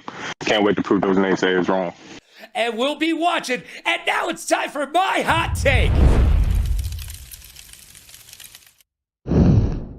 And Hot Take is brought to you by Newhouse. That's right, visit newhouse.com today. Use code LoganRadioRocks to save yourself tons of cash on all that furniture your butt has been asking you for. The holidays are right around the corner. Go to newhouse.com right now and get yourself that sweet, sweet, sweet furniture that you've always wanted. Use code LoganRadioRocks. Each week on Hot Take, I give you my opinion. And I know you're thinking, would you be quiet already? Well, I would love for you to tell me to shut up, but the league hasn't done it quite yet. I cannot believe that we're heading into week 4, and I still have to talk about button check, button check, button check, setups, and you know what? A lot of come on already. Week 4, LG Skater Girl, no button check, come on. Hydro leaving StarCraft open during Overwatch 2? Come on. Blue saying, wait till I start practicing these games? It's week 4. When are you going to start practicing? Please. First of all, don't ever say that out loud. Don't let the rest of the league know. But also, start practicing. The Wolves didn't turn in a lineup. Look, you're arguably the worst team in the league. How do you get off not turning in a lineup? That almost proves that you are absolutely the bottom of the barrel. Bo Seif and Psycho, let's talk. How are you going to pick the same car in Forza? How is that a thing? You're on the same team. Just look and say, hey, what car you got, bro? Oh, okay. And then pick another one. Communication is key. And the Reapers and the Blaze got caught practicing before the game? Come on. What is this, JV? No, we're playing for $1 million. Get your head in the game. Get locked in. Practice is before you come to play. And the Shoguns. Come on. Setups. Practice them. Practice them. Practice your setups. That Tekken debacle was just tragic. I mean, there are no excuses for that. You can do better. We are heading into week 4, playing for $1 million. This is not a joke. This is your living. You do this as a professional gamer in the UEL. Start acting like it. And that's my hot take. Time flies when you're having fun. Hey, Logan, that's me. Come on and get some. Did you get yours today? I certainly hope you did. And thank you for being here. Each and every single Wednesday night, we break down the UEL better than anyone else can. Right here, 9 p.m. Eastern. That's 6 p.m. Pacific on the UEL YouTube channel. I thank you for being here. Remember, the race for $1 million continues tomorrow. We've got 4 days of UEL hot action, and I'll be there with you each and every single step of the way. So make sure you get locked in to all of the hot UEL action. Man, it's been a good time. I hope you had fun. Be good to yourself and be kind to others. Pay it forward, play it forward. Rock like a party star, party like a rock star. Smile strong, laugh loud. Last but not least, please like, follow, and subscribe so you will know when to keep up with me, the UEL, and all the awesomeness that is the Ultimate Endgamers League. I'm Logan Summit, and this has been Technical Timeout.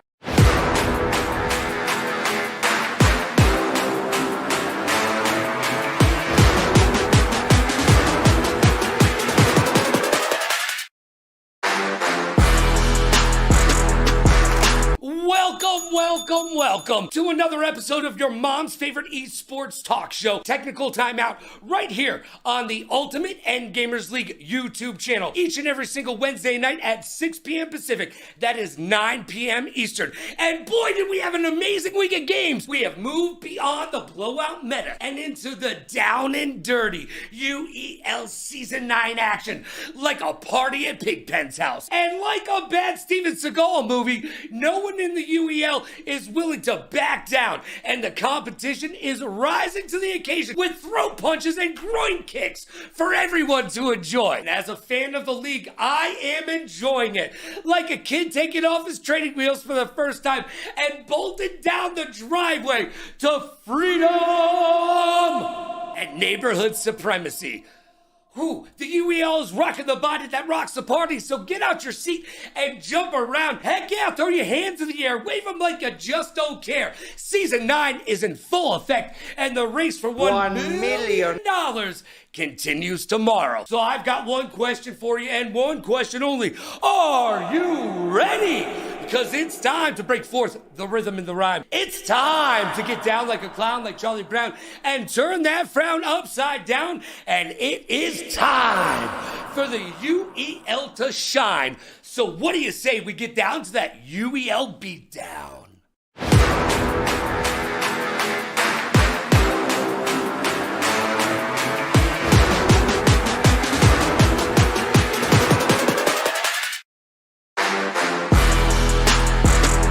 Logan Summit, and I believe one bottle of baby oil is sufficient. This week we will discuss the fact that I am 14-2 in my Season 9 picks, not too shabby, and the competition in the UEL has stiffened. No trades, no problem, but someone has been practicing, and it finally feels like we're playing for $1 million. You're locked in, I'm locked in. Let's get locked in and turn this up to 11, because it's time for the week that was.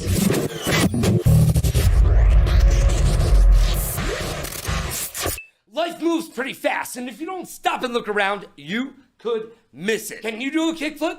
Tony Hawk can, and Activision is about to flip back into one of the best sport games of all existence. Tony Hawk and Activision have announced they are back into continuing one of pop culture's video game zeitgeist.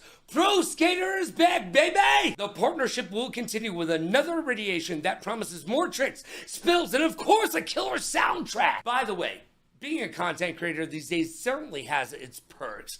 Between hot tooing your way into a podcast supremacy or becoming the next celebrity boxer, you can certainly make your way in the world today. Now you can add video game company co-owner to that list of things you can accomplish. That's right, Amaranth. Yes, Amaranth has been made an owner of Wild Card Gaming. Okay. Let's not forget, she makes an average of $10,000 at night sleeping on stream. So this may be a little bit more work than she's accustomed to. No, Diddy, pause. This week, federal authorities seized over 1,000 bottles of baby oil from Diddy's homes in NYC and Miami. Tell me, these babies made that oil? Isn't that how we got into this problem in the first place? And now it's time for the champ and the chump. And now it's time for the best and the worst from the week that was. That's right, the champ and the chump, baby. The champ and the chump is brought to you by G Fuel. Head on over to gfuel.com. Use the code Logan to save yourself a ton of money on your favorite energy drink. That's right, go to gfuel.com, use code Logan, and save yourself a ton of cashish. You'll thank me. And this week's champ is none other than Elise, our Chief Wellness Officer right here at the UEL.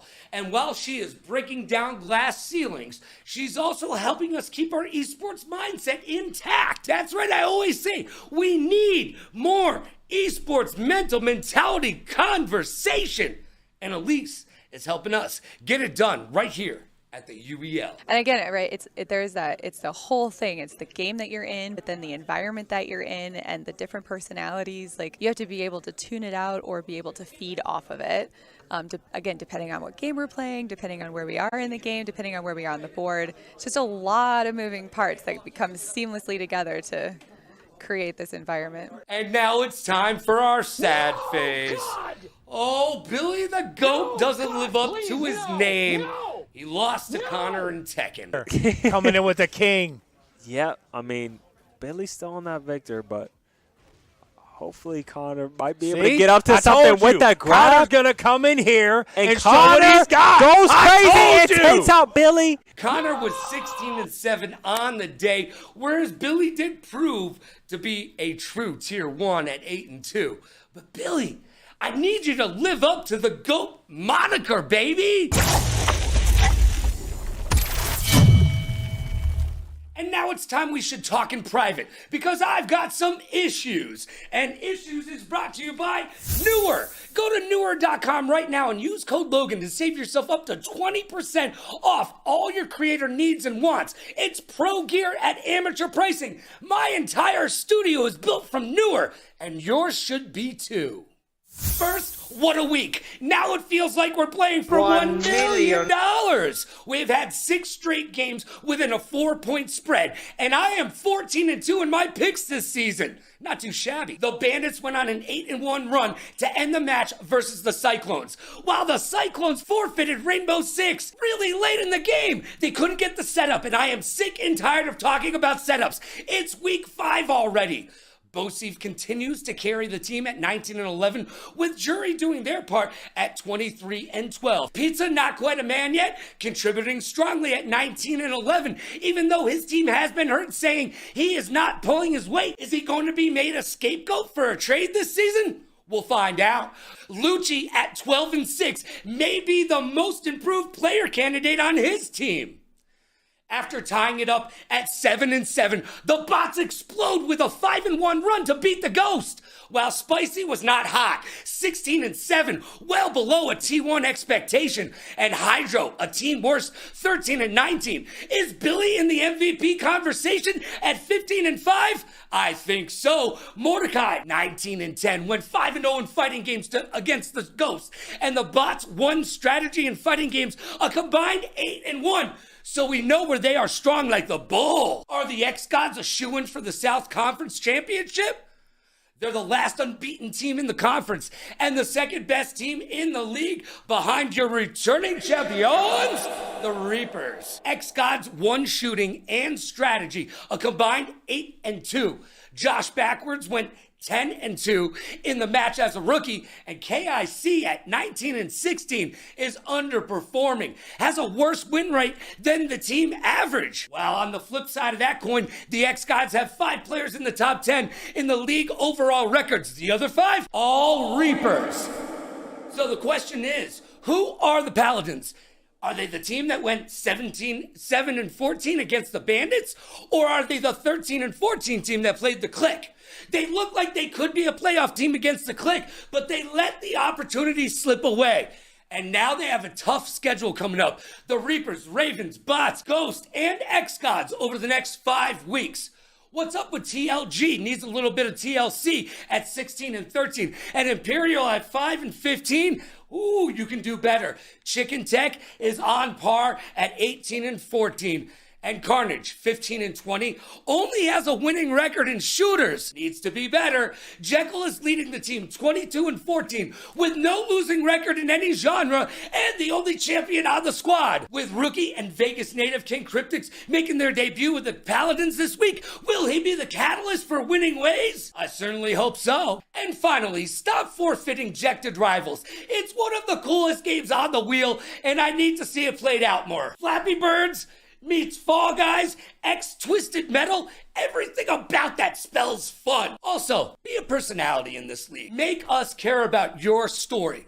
Because if you don't care, we don't care. And now it's time to make some predictions.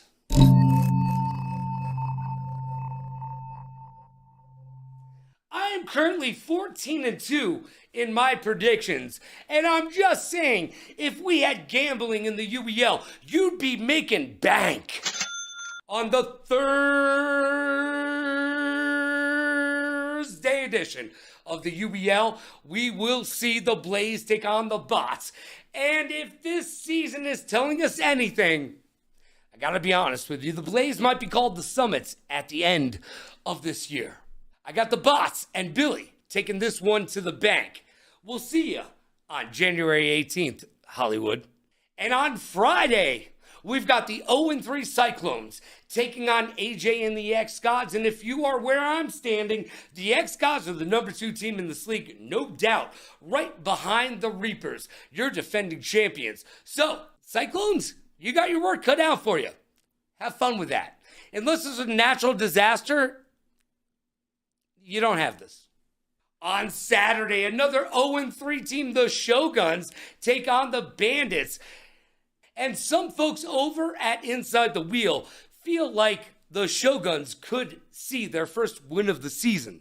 However, that's not the case. But mark it down on your calendars, kids. December 7th sees the 0-3 Shoguns go against the 0-3 Cyclones. And at the end of that battle, somebody will have a win. And on the Sunday edition of the UEL, we see the 3-time defending champions against the Paladins. They are 0-2 right now, and even with rookie sensation King Cryptix coming into the mix and making his appearance in the UEL studio for the first time, I don't think the Paladins have what it takes to beat the defending champions.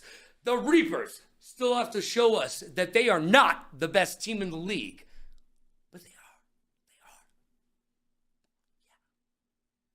Yeah. Now let's check it on the Magic 8 Ball and see how we did. Signs point to yes. Sounds like my dating history. And now it's time for 5 questions. I've got questions and hopefully you've got answers. It's time for 5 questions. And this week's guest is none other than the Ravens GM, Wonk Ho. Hello. Oh, man. Thanks for being here. I totally appreciate you taking time out of your day to answer some questions. And the first one, you know what? The first one's going to be the most obvious. I have to ask, what's it like being a woman in esports today? Man, it's something. I mean, I've always said it, like, whenever I play, obviously not this season, but when I do play, I'm never thinking about the fact that, like, I'm a woman. I just look at myself as equal to all the boys, all the men playing. But I don't know. It's something. Like, it's certainly an experience, and it was an honor to be the first female in the UEL. And I'm hoping we can see some more coming in through the doors next season, maybe. Season 10's looking good. We'll find out. I mean, who wouldn't want to be part of the UEL with the way that it's growing exponentially? I don't care. Male, female, they or them. We welcome all people in the UEL. Yes. And remember that U stands for you can be a pro gamer too. All right. Question 2. I got to ask. I see it all the time. How do I cop one of those Ravens plushies? So, we're not sponsored, but there's a company that makes, they make, a bunch of fun little characters. I actually have another one right here. This is a little moth guy. I'm gonna drop the company name, but you guys should sponsor us. Squishables. I randomly like that name. Squishables. Exactly.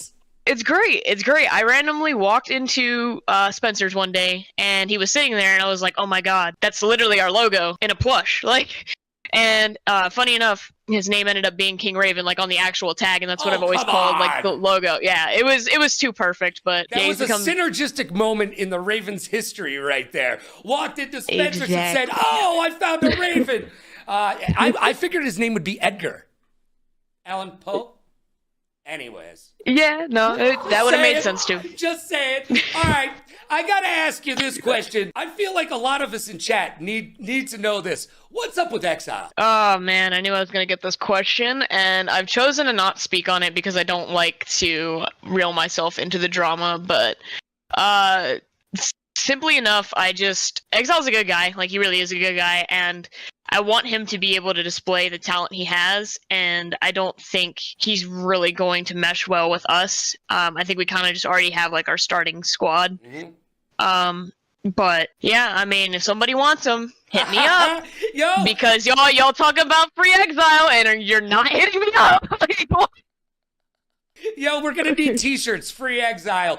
Yo, all you gotta do is pick up that phone, right? Or, hey, Discord's easy enough. Question number 4. Which is it, Goth or Alt? Oh my god, okay.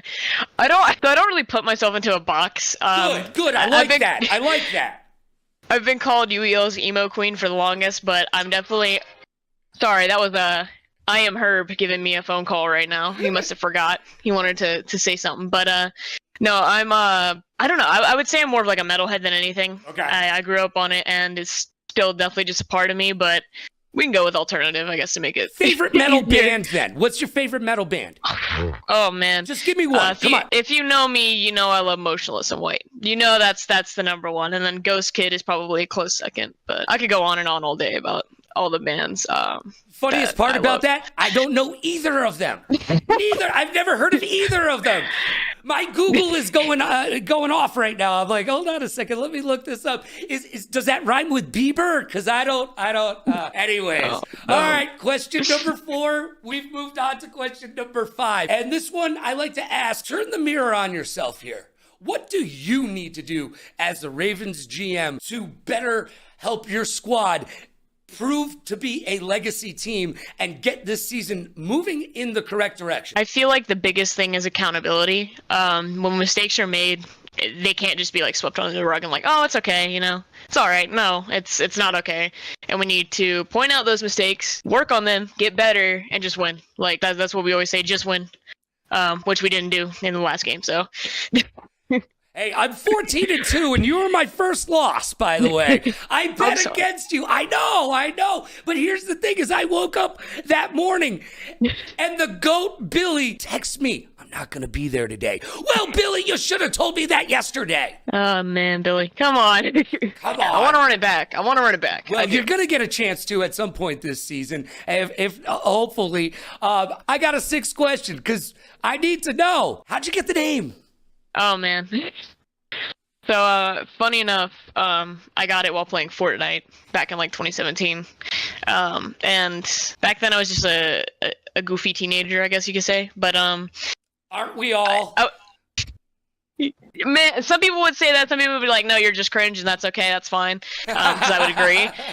But I was getting shot at. We were getting rushed by a team, and I'm just screaming, "Wonk, wonk, wonk!" like an alarm or something. I don't know. And then my mother comes into my room. She's like, "Hey, I'm going to the grocery store. You need anything?" I was like, "Yeah. Can I get some wonkus?" I was like, "Wonkus." Yeah. I meant yoo-hoos, but I was like, "Wonku." Hold on, that could be wonky. I'm a wonky person. This is it. This is the name. And ever since then, the Wonku legacy was born, and go by like 50 other names too, but it's mainly Wonku.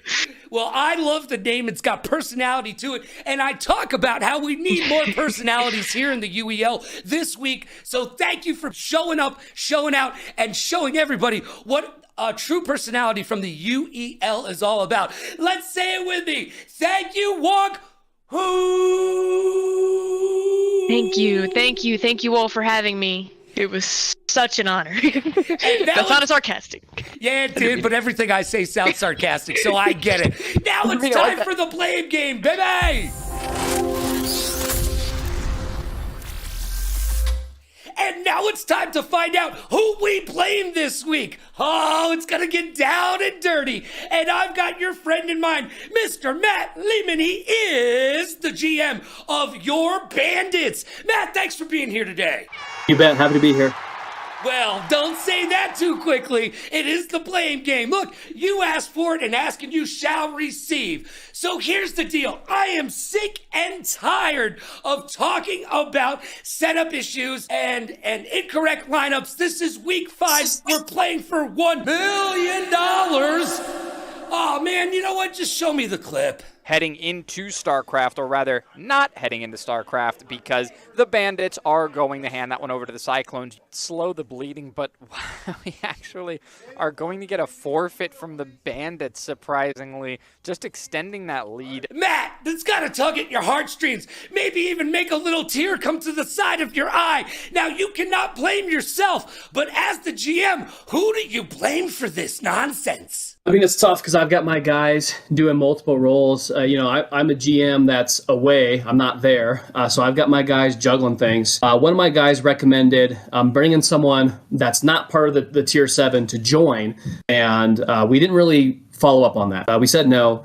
And so because of that, Jury and Scarlet, they got overwhelmed. And so we're looking to fix it. But it's a matter of they are doing their job as Tier 1 and Tier 2, but having to take over from me. So if I had to blame them, it would be them because they put in the lineup, but I was the one that put them in that situation. You know what? Each and every single week, everybody always wants to blame themselves, and I get that. Accountability is key here in the UEL, so I love that you're trying to look out for your guys, and you want to throw a block for them, but at the end of the day, Jury and Scarlet, Tier 1, Tier 2 respectively, it's your fault.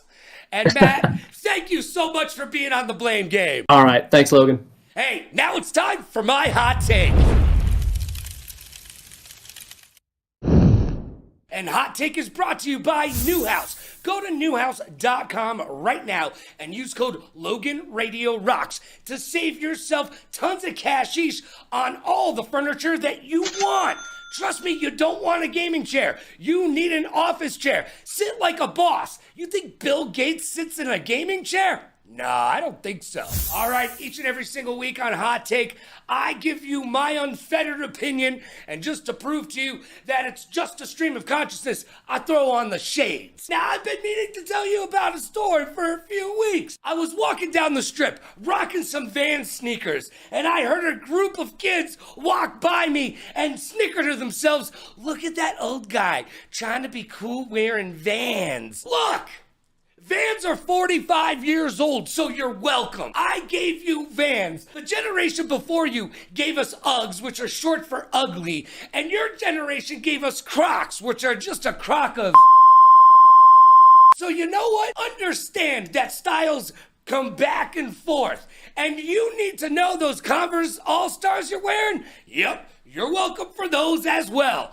And you know what? At 46 years old, I have done a lot and accomplished a lot. So you should probably look both ways before you cross the street. I'm just saying, whatever happened to appreciating your elders?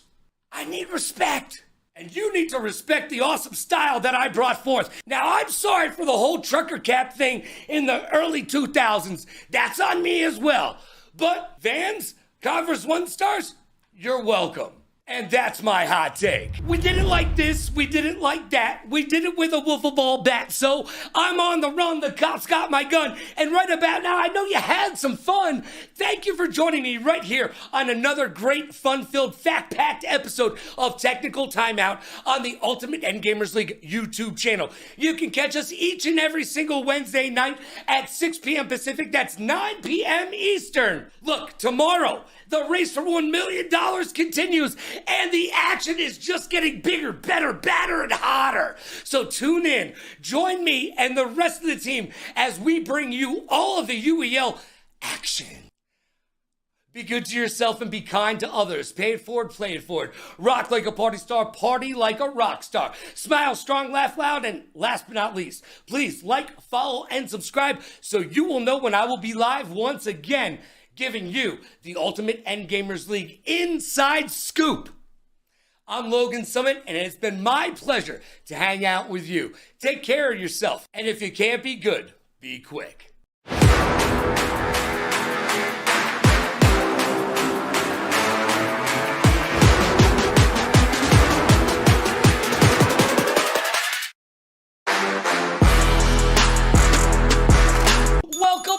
welcome to another fun-filled, fact-packed episode of Technical Timeout. It's your mother's favorite esports talk show right here each and every single Wednesday night on the Ultimate Endgamers League YouTube channel at 6 p.m. Pacific, that's 9 p.m. Eastern or Atlantic for Speedy. And of course, always available video on demand. This week, the league did exactly what they were supposed to do. The wins and the losses were exactly what I said they would be. I am currently 17-3 in my picks. Not too shabby, if I do say so myself. However, one team took social media to try to tell me I'm the chump. Well, it's a good thing the X-Gods and the Reapers are in separate conferences, kids, because I'm calling it right now. Our UEL finals on January 18th will see the X-Gods versus the Reapers. Think I'm wrong? Tell me in the comments below. But as it currently stands, there are two teams head and shoulders above the rest of the league, and everybody else is battling it out for mediocrity. The battle for $1 million continues mañana as Season 9 is in full effect. So I got one question for you and one question only. Are you ready? Because it's time to break forth the rhythm and the rhyme. It's time to get down like a clown like Charlie Brown and turn your frown upside down. And it is time for the UEL to shine. So let's get down to that UEL beatdown.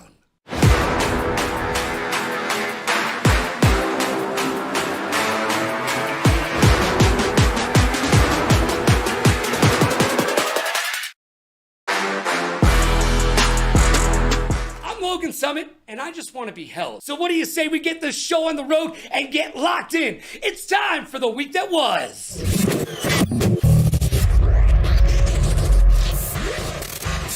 Life moves pretty fast, and if you don't stop and look around, you could miss it. Newly reformed rock act Linkin Park will perform the 2024 League of Legends World Championship Anthem, and that's after a 7-year hiatus. That's right, they got the band back together after the death of frontman Chester Bennington. Linkin Park have recently announced the addition of Emily Armstrong as their frontwoman. Unfortunately, social media reminded us that she supported Danny Masterson. Yeah, you know, that guy from the 70s show who was in prison for the rest of his life with Ron Jeremy? Yeah, that guy.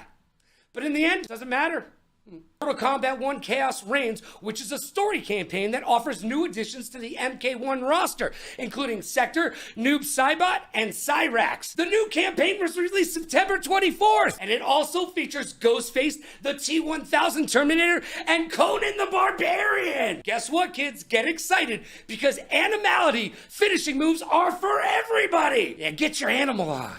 Andre 3000 is one of the greatest rappers to ever grace a microphone and one half of the Grammy-winning rap group Outkast. However, he put down the mic as he says he can't rap about colonoscopies. I beg to differ, but he hasn't stopped making music and touring. Nope, he dropped New Blue Sun, a spiritual jazz album in which Andre plays the flute. The flute? Who plays the flute? No one wants to see that except for Jethro Tull. So pick up a mic and shake it like a Polaroid picture on stage. Plus, there was this one time at band camp. Just saying. And now it's time for the champ and the chump.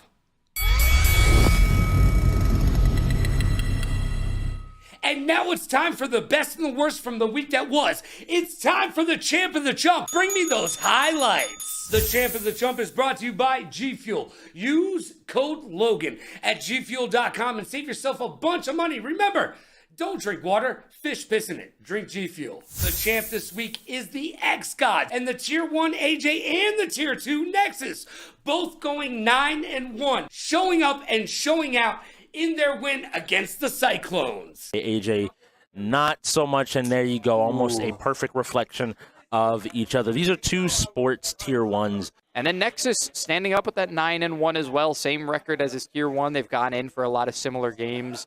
And now, sad face. The Clique sent in the wrong lineup. After the game, the Paladins were given the win, only because of the Clique setup issues. I am sick and tired of talking about setups. This is the last time I'm going to mention setups.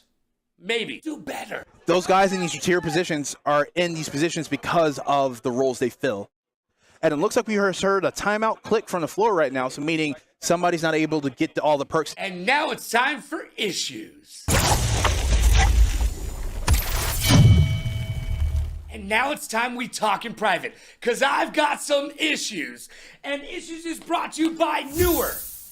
Visit Newer.com right now for all your content creator needs and wants. Use code Logan to save over 20% off of pro gear at amateur pricing. I'm reading off of a Newer teleprompter right now, and you could be too. Visit Newer.com and use code Logan to save tons of cash. Who can beat the X-Gods? Or the Reapers? That's the question. We are halfway through the season with a big-time playoff bonus. That's $5,300 to play video games. What are you going to do to secure your cut of that do, re, mi, fa, sol, la, ti, do? I think some trades might be in order. Do the Ravens and the Bots have a trade between KIC for La Bamba? Just saying, it might solve some problems. Do the Blaze need to trade Elgato for a fighter, or maybe even Jekyll? Hollywood has alluded to the fact that he'd be willing to look into a trade for Elgato. So your days might be numbered, my friend. Showing up late, button check setups, the incorrect lineups, oh my! The Click, Bots, Blaze, and the Paladins, you need to get locked in. Brosif, bro. NCAA, what happened? I haven't seen that many interceptions since Brett Favre retired. Yes, he holds the interception record. That's a more you know moment, kids. On the flip side, the Bandits blocked a field goal, and you don't see that every day. Dictator Chicken had Skullgirl issues. Sin wants to be Racer of the Year, and then DNFs in Forza? Come on, man! Boar was a detriment to his team once again with some unfriendly fire in Fortnite. Watch those guns, kids. Chris G got beat in Dragon Ball Fighters and blamed his controller. Button check? Maybe. Cat called Cutters a bot in a Valorant practice. Is there dissension in the ranks on the Reapers? Nah, they're just winning. Aspect went 13-0. Congratulations. Asajj, aka Josh Backwards, is making a bid for MVP at 37-6, and his duck season in the Rookie of the Year contention at 25-21. Well, we shall see. X-Ray managed to beat Silver in Street Fighter 6.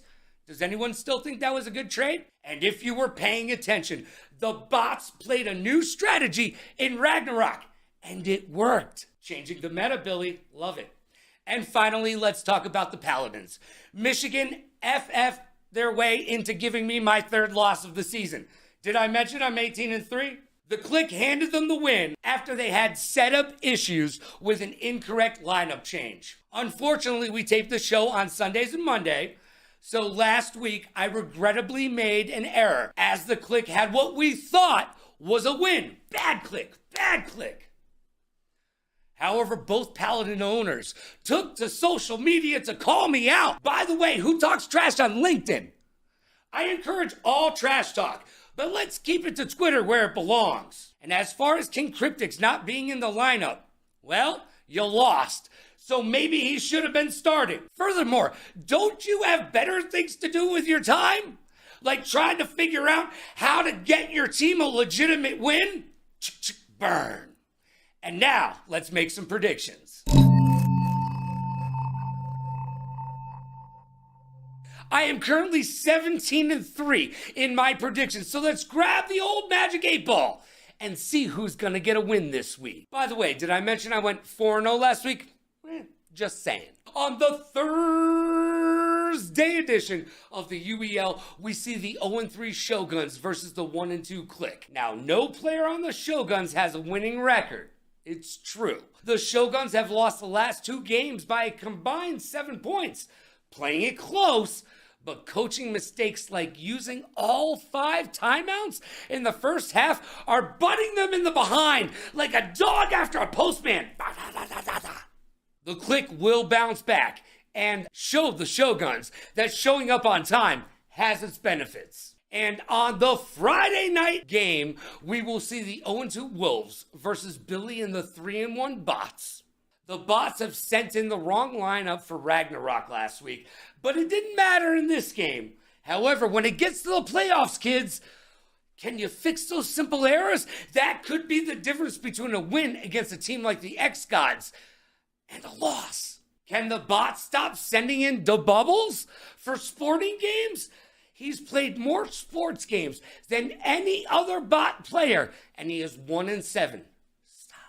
The bots can be on cruise control, though. Their remaining schedule is kind of cake. They've got the Wolves, the Paladins, Shoguns, Cyclones, Blaze, and then the X-Gods. And somebody send a telegram to the Wolves and let them know we are playing for $1 million. Do you hear me knocking? Well, let me in and get locked in. Bots for the win. And in my game of the week, we have the 1-2 Paladins versus the 2-1 Ravens. Do the Paladins have what it takes to perform in this league? At 1-2, their only win was a gimme from the click. However, the Ravens need to show that they are a force to be reckoned with in this league and in this season. They are in the Southern Conference, and they are in that race for third place. Yeah, that's right. I'm counting the Shoguns and the Cyclones. And I am projecting the Ravens to finish 4-5. I think the Paladins are a bad matchup for them, but who knows which Paladins team will show up. Could go either way. However, I doubted the Ravens once, and I won't do that again. So you know what? The Paladins' ownership focus is not where it needs to be, but we'll talk about that in just a bit. I think the Ravens have this one. And on the Sunday edition of the UEL, we have the 3-time defending champs, the 4-0 Reapers, taking on the dismal 0-4 Cyclones. Will we see an Easter game repeat? My Magic 8-Ball says signs point to yes. Until I see someone prove me different, the Reapers are the team to beat in this league. And the Reapers will go 5-0. And now it's time for 5 questions. I've got questions and hopefully you've got answers. And this week's guest on 5 questions is none other than the UEL Commissioner! We'll call him Jesse, but can I call you the commish? Sure, let's go for it. Michael Chiklis would be proud. And little do you know at home, he's my secret stat guy. But don't tell anybody. All right, are you ready to play 5 questions? Yeah, Logan, I'm ready to go. All right, let's start off with a good one. Are you indeed the best Halo player in the UEL? Oof. In the years past, I would say yes. I don't play a whole lot anymore. I would say unequivocally Halos 1 through 3 in my heyday, absolutely hands down, without a doubt, yes. But today, no. All right, so what's the number one problem with Halo in the UEL? What are the kids not doing right? They're playing the wrong Halo first. The new Halos are too much like Call of Duty for me. But that said, they play like Call of Duty. That's the problem. They're playing like a traditional shooter and not a Halo, right? Yes. When you have AR pistol start, you need to be grabbing your DMRs, your BRs, and holding positions on the map. So you need to lock down areas, not go running around the whole map looking for people. If you win 1-0, it's a win. It doesn't matter what you're doing. You do not run around that map. You don't leave the power weapon spawns. Rotate based on when those weapons are coming up or when power-ups come up, and know your times. Spoken like a true professional, by the way. I could hear the hamster wheel turning, and I almost feel like that's the beginning of your soliloquy. Your diatribe could go on. You should cast some Halo. All right, let's go on to question number 2. Now, this came up in the cast this week, and I have to ask you, is it McDonald's or Wendy's ice cream? Which do you prefer? I like a Frosty. Go Wendy's. Yeah, right? I mean, let's be honest. McDonald's, you're not getting it 99% of the time. The machine doesn't work. All right, do you know why? Do you know why? Hold on. Do you know why? Because there is only one company in the entire United States that services those machines. That's why they're never working. There is only one company. McDonald's has never cared about your ice cream enough to create its own company that services their machines. McDonald's, seriously, what were you thinking? Over 1 billion served, but not that many ice creams. Not the ice cream, nope. All right, do you dip your French fries in the Frosty? Yes or no? Sometimes. I have done it. Not often, but I have done it. All right, so have I. I'm guilty there too. French fries and ice cream, 2 of my favorite things, not necessarily combined, but the Frosty French fry thing, if you haven't tried it, do it. You might like it, I don't know. All right, question number 3. What does the UEL need to do to continue to be the best esports league in the entire world? What we're currently doing. Just keep doing, don't sell out different than what we're currently doing, because there's no one on this planet doing anything close to what we're doing, and keep the same trajectory. There's no one else that can come anywhere close. So our biggest enemy right now would be ourselves. So really, it's a matter of staying with the status quo. Believe in what Titus has set up as the mission statement for the company and just go all steam ahead. Yep, we just got to keep doing it. The hubs that are growing, we're expanding outside of just Virginia and having travel in, being able to hit Atlanta, Nigeria, all over the place now. It's going to be huge. And reaching out to different markets, having different people able to play that haven't been able before. Yeah, it's just going to keep spiraling upwards. It's going to be awesome. And I completely agree with you. I'm strapped in. I am ready to take that ride. I bought the ticket. Now let's take the ride. Let's go. Question number 4. This one's going to get a smile out of you. Okay, so is it Chick-fil-A or Popeyes? Oh, without a doubt. I don't know if you can see the Chick-fil-A cow over my shoulder over there. Chick-fil-A. 100% Chick-fil-A. Have you ever had a Popeyes? Oh, I actually went on a trip a month or two ago down to New Orleans and went to the original Popeyes. Ooh. And did get a sandwich there and just see what we had. And yep, I'm still sticking with Chick-fil-A. All right, but that's the one Elmer Lagasse started down there, right? The Popeyes that he started. No, he didn't say. No, he's a 5-star chef. He's never touched a Popeyes except probably in the bathroom while he was crying himself, right? Like you could just see an executive chef just sitting there going, why am I eating this? All right, question number 5. We all ask that question, don't we, Logan? Yo, I can't even eat fast food anymore. I'm way too old. There are 2 things in my life that I have aged down of. One was fighting games and the other is fast food. It's true, man. I just can't do either anymore. All right. Not sure on that. Question number 5. Now, at ESPN, the last time I was there, Tiki Barber and I had a conversation about the state of the NFL. And we both agree that it'll take about 25 years to happen, but the NFL will cease to exist in about 25 years' time. The reason that it will take so long is because it starts on at Pop Warner. The families, the parents, they stop putting their kids into Pop Warner. Thus, they end up playing other sports and high school and football and college. And then about 25 years down the road, there won't be enough NFL players to field the actual league. True or false? Tiki Barber's a genius. That's a tough one. I mean, do you agree with him? You are an ex-NFL agent. Do you agree with Tiki Barber and his summation of where the NFL is headed? I'm going to say true with an asterisk. True in that it won't exist as we know it. I do believe there'll be some iteration of it. It's too big of a business not to survive, but what it looks like is going to be very different, I believe. 25 might be a short time frame. I think it might be a little bit longer, but I do think it'll cease to exist the way we know it. But it won't cease to exist in any form. Yeah, I think flag football is going to be the wave of the future. You're going to see a lot more incorporated into that. We're going to get away from the XFL and more to what we see on college campuses and intramural sports, and that will become the next iteration of the NFL. Before I let you go, I need you as the commissioner of the Ultimate End Gamers League. Man, I need you to give us a little statement. Pump us up for the rest of the season, because this show this week has been all about trying to make everybody understand that they cannot be complacent, because we are playing for $1 million. So what do you have to say to the league? Get your setups right. All that is holy in this league, I beg you, get your setups correct. I know there's some game issues. You can't be blowing 5 timeouts in a half. You can't be putting F1 on 5 laps. We can't having all these mistakes happening right now with the league going the direction it's going. If you're not careful, if you're not doing things the right way, if you're not practicing, you're going to find yourselves out of the league very, very soon as we're expanding to these hubs. I don't want to see that. We have the best gamers on the planet. I believe that. But if you're not doing the little things right, you're not going to take care of the big things. And that's when you're going to lose your spot. You are preaching to the choir. Hallelujah.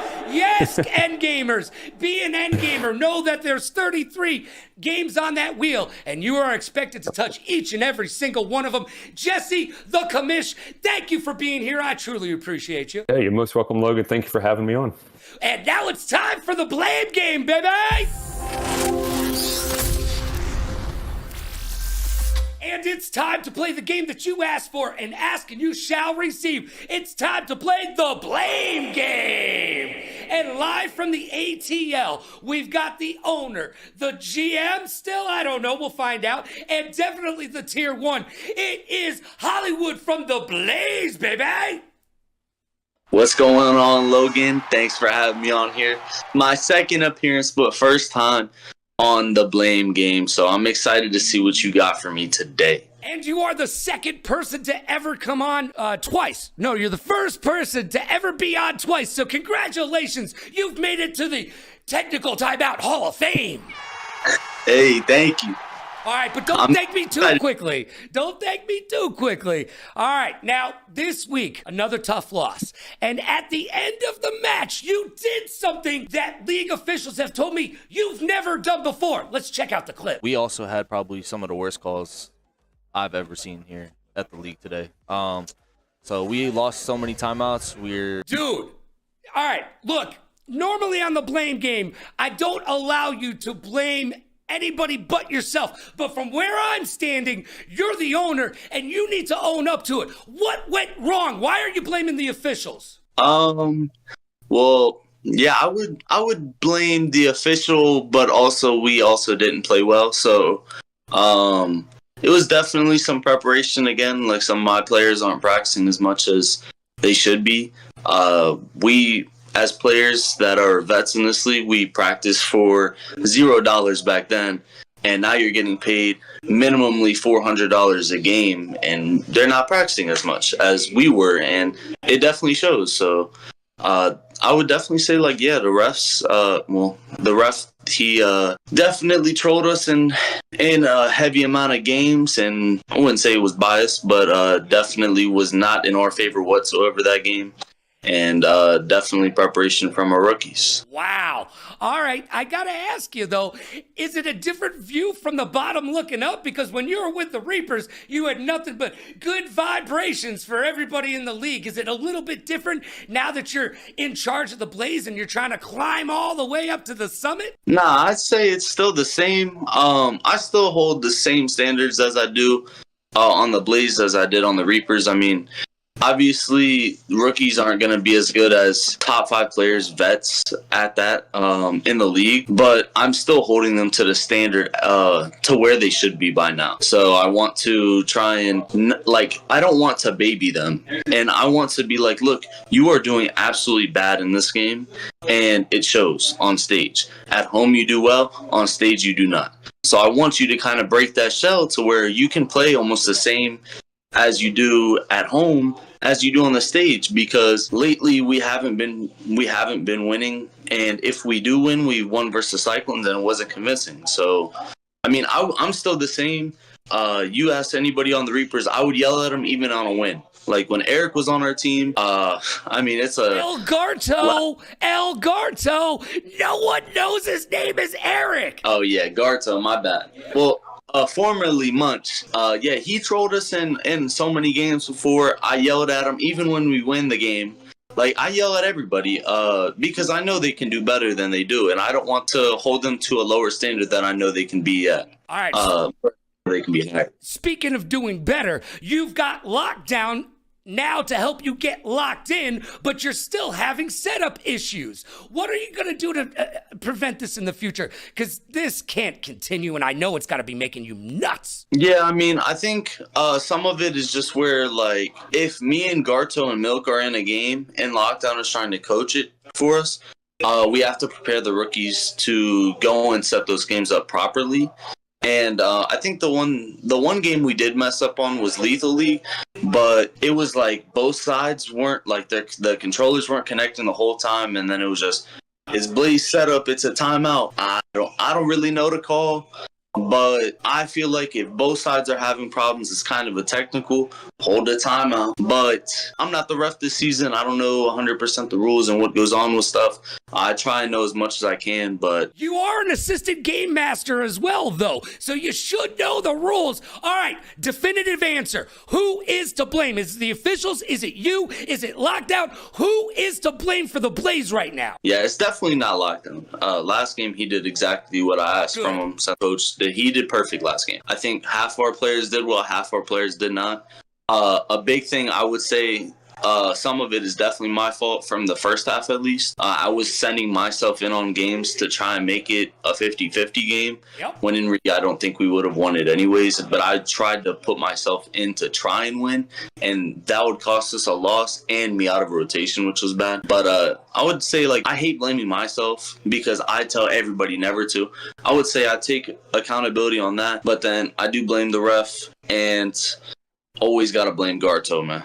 Always blame Garto. You're on the trading block, You know what? I blame kid. everybody. I'm not gonna He's lie. I on the blame trading everybody. block. Myself, the ref, You're the going other to get team, rid of Algarto. the production. I blame everybody. Blame everybody. And you know why? Because it's the blame game. Thank you, Hollywood. And now it's time for my hot take. And now it's time for my hot take. Hot take is brought to you by Newhouse. Visit newhouse.com today. Use code LoganRadioRocks to save a ton of cash. Your butt will thank you in the morning. Let me ask you a question. Are you complacent? Are you good? Are you okay to meander in mediocrity? Or are the X-Gods and the Reapers just too good? I am sick and tired of hearing, we're gonna get there. Just wait and see. What good is a wait and see mentality when we are 6 weeks into the season and facing another round of free agency at the end? Have you seen the playoff pay structure? Maybe a good time to review it.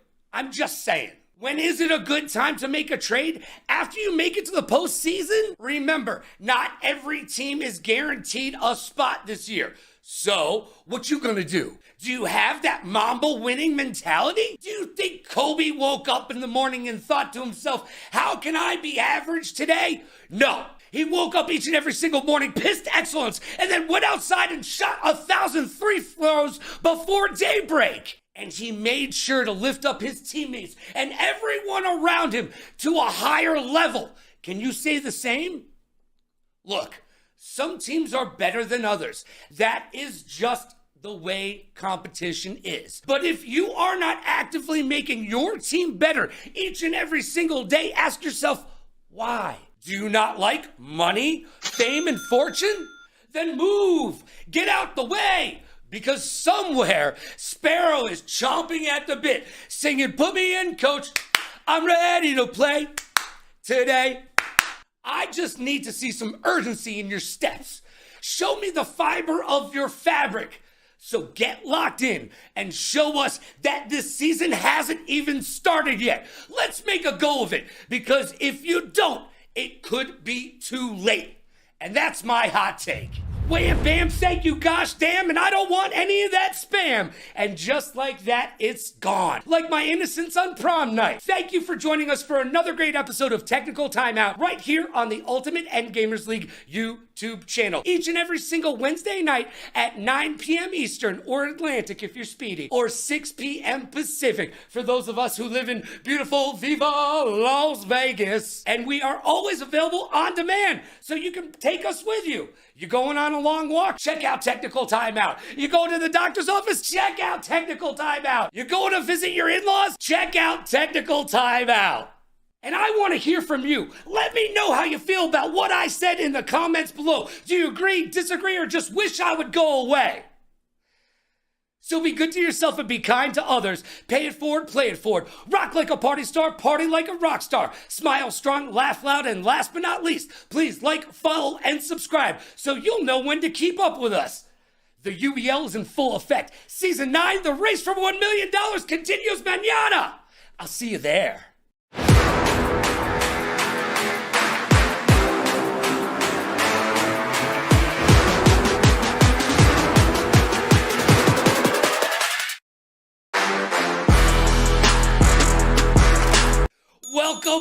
Welcome to another great fun-filled, fact-packed episode of Technical Timeout right here on the UEL YouTube channel. Week 6 is done, and Week 7 in the race for $1 million continues mañana. Well, we did see some of the lower bracket teams play better this week. I think I need to remind you all of a quote from the late, great, Mean Gene Okerlund. Close only counts in horseshoes and hand grenades.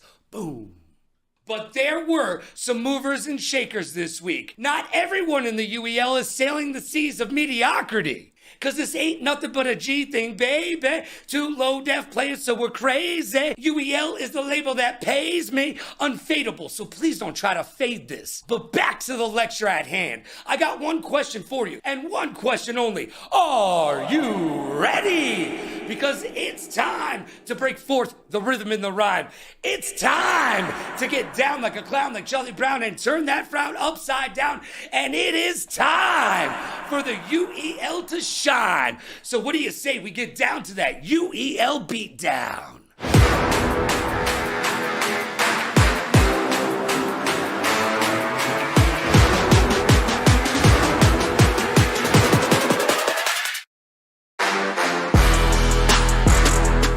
I'm Logan Summit, and as you might imagine, most of my power is derived from this here mustache. It's true. And oh, by the way, in case you're wondering, I am 22-3 in my predictions this season. Not too shabby. But we'll get into that a little bit later. We've got a great show ahead of us, so let's get locked in. It's time for the week that was.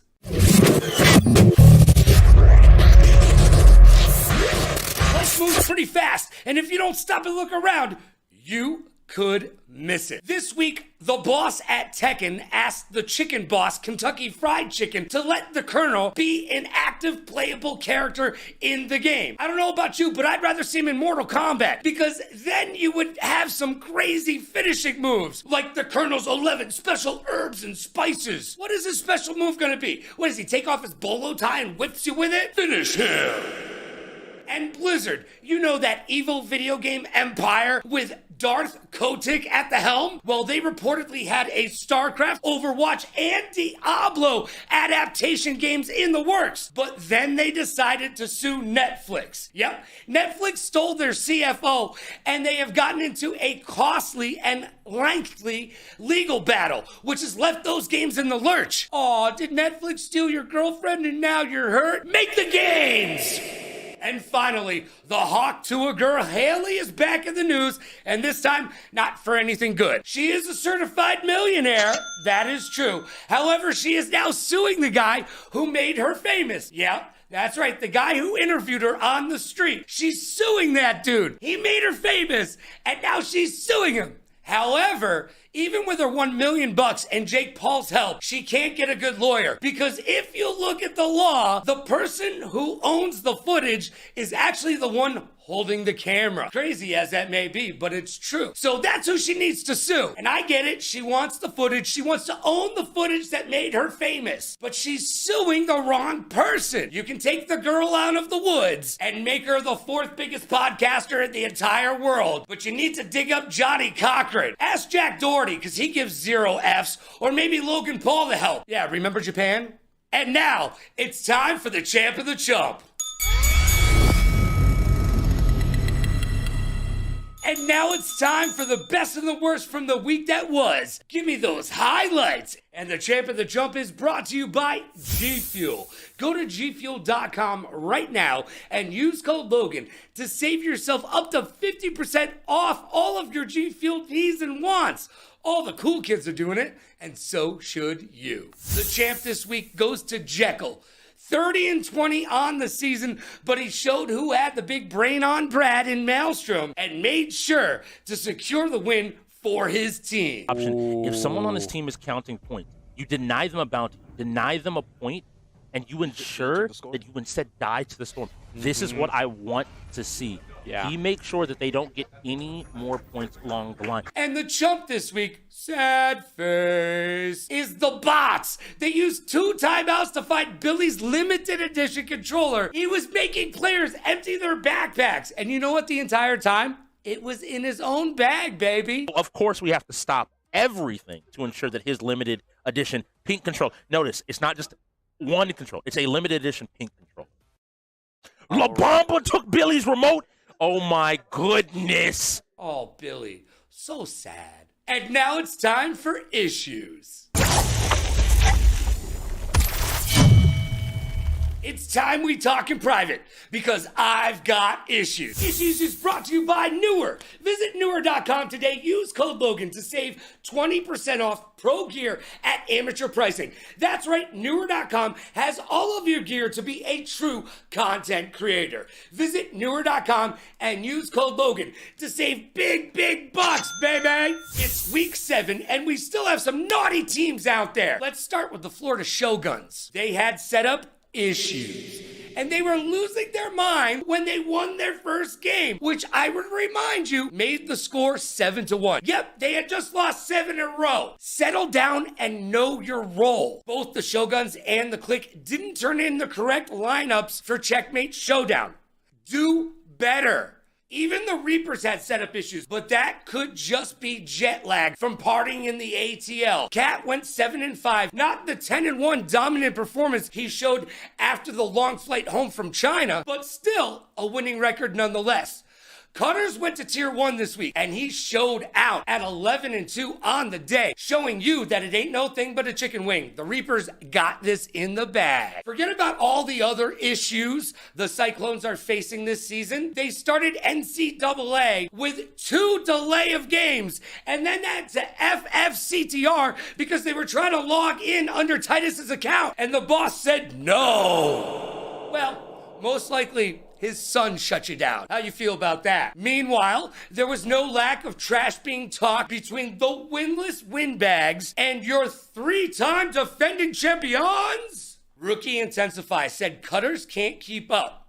And I ask you, keep up with what? You're 0-5 and you personally went 2-9 on the day. Shh. After a dominating performance by the Reapers in Overwatch 2, Bosif said, well played. And Ricky Rock'em Sock'em Robot's retort was, nah, we destroyed you. It must be nice to live at 50-10 like Ricky, but as he'll tell you, he's simply the greatest. I mean, he did take out Silver in Tekken. Does anyone still think that was a solid trade? However, we may have found the chink in the Reaper's armor, though, and it is strategy games. But from my lips to Cat's ears, and you know they will be practicing, like in any competition, there are 2 sides to every story, and the killer proved his namesake in the finals. Snappy had a sick double nade kill at the end of Halo, looking very much like the champ runner-up this week. The Reapers had a flawless round in Valorant, which is just sad. I mean, we are a pro league. Well, sad if you're the Cyclones. Hey, Rez, you are a true artist in Dead by Daylight. It was fun to watch, and Hollywood called it in the chat. He said, Rez as killer equals a win, and he wasn't wrong.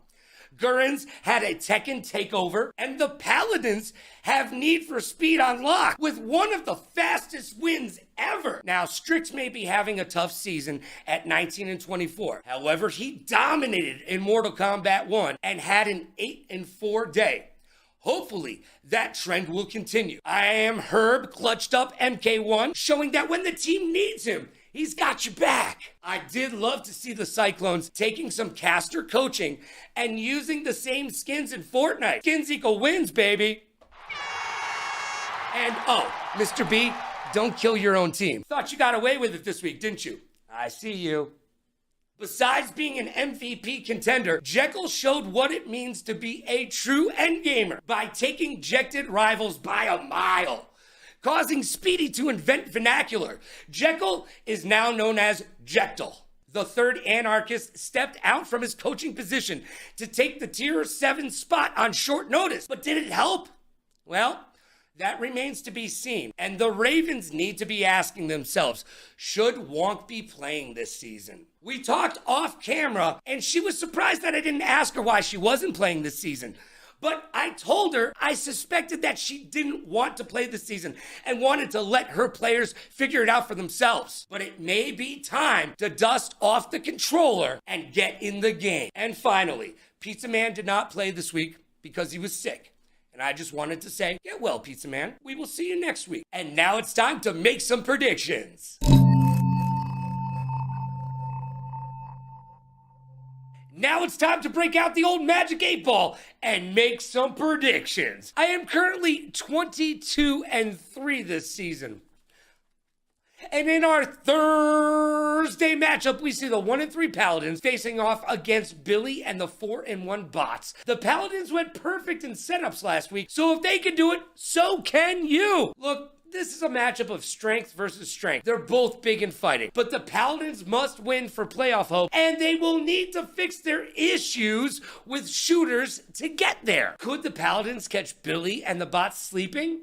Well, the Bots look like they're going to take the second playoff spot in the Southern Conference, but the Ravens are right there, and they will need Mordecai to get back to their winning ways as they finished with a dismal 3-8 record this week after going 17-3 in the previous 2 weeks. I expect that the Bots will reign supreme. On Friday, we have my match of the week and my upset of the week. The 1-2 Blaze versus the 3-1 Ravens. This may decide the third spot in the Southern Conference. Blaze have a much easier schedule remaining, but they are a game back in the loss column to the Ravens. So if the Blaze lose, they'll basically be 3 games back. If the Ravens lose, they'll find themselves tied in the loss column and losing the tiebreaker. They also have a much harder schedule for the rest of the season. The Ravens were without Wong as she was living it up in the ATL with Ludacris. Hopefully having her experience and acumen will help the Ravens realize that this is a game they cannot afford to lose. I believe if Hollywood and the Blaze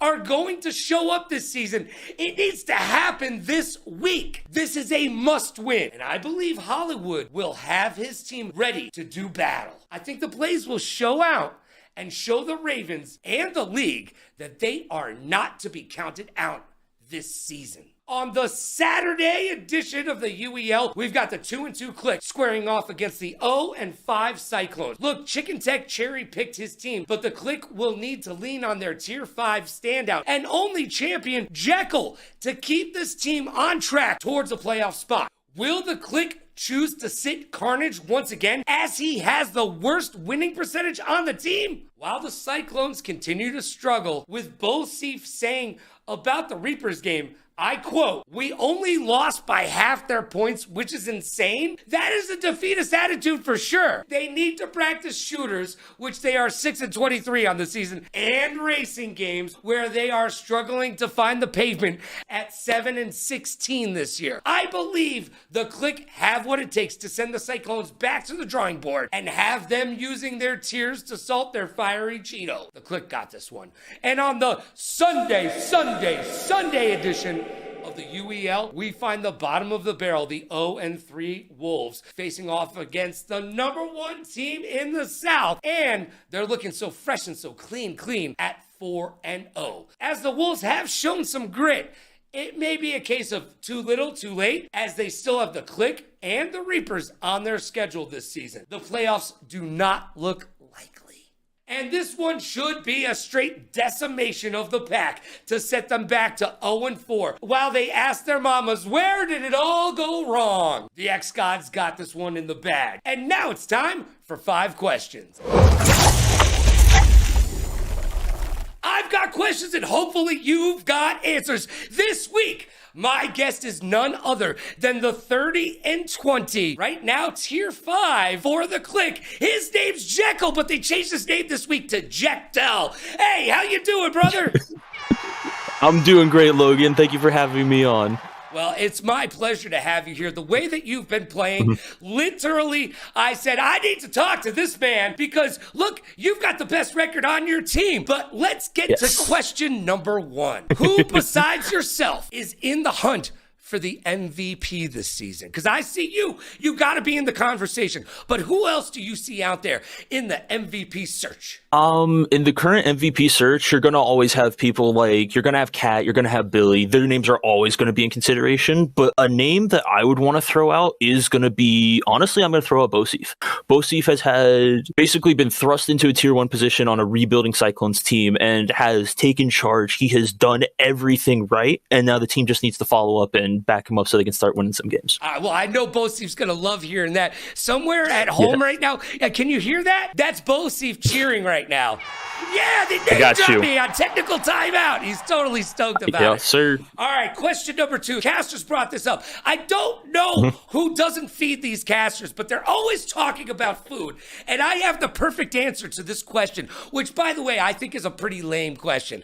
But since they brought it up, I have to bring it up to you. Is a hot dog a sandwich? I really dislike that you asked me this question because no, it is not a sandwich. I understand it is a piece of bread that goes around, but it is not a sandwich. A sandwich is 2 individual slices of bread with meat in the middle. All right. That is a sandwich. A hot dog bun is together. All right, so I beg to differ, and this is my explanation for you. This is my explanation. All right, I'm ready. All right, a hot dog is a sandwich like Kleenex is facial tissue. Kleenex is a type of facial tissue like a hot dog is a type of sandwich. Oh, yeah!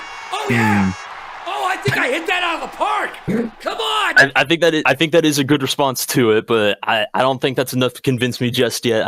I still think a hot dog isn't a sandwich. All right, fair enough. We'll let you have your opinions. It's a very subjective question, but this one may not be. Look, your owner is watching this show right now, okay? Yep. And I need you to look into the camera, and I need you to tell him what tier you should be playing at.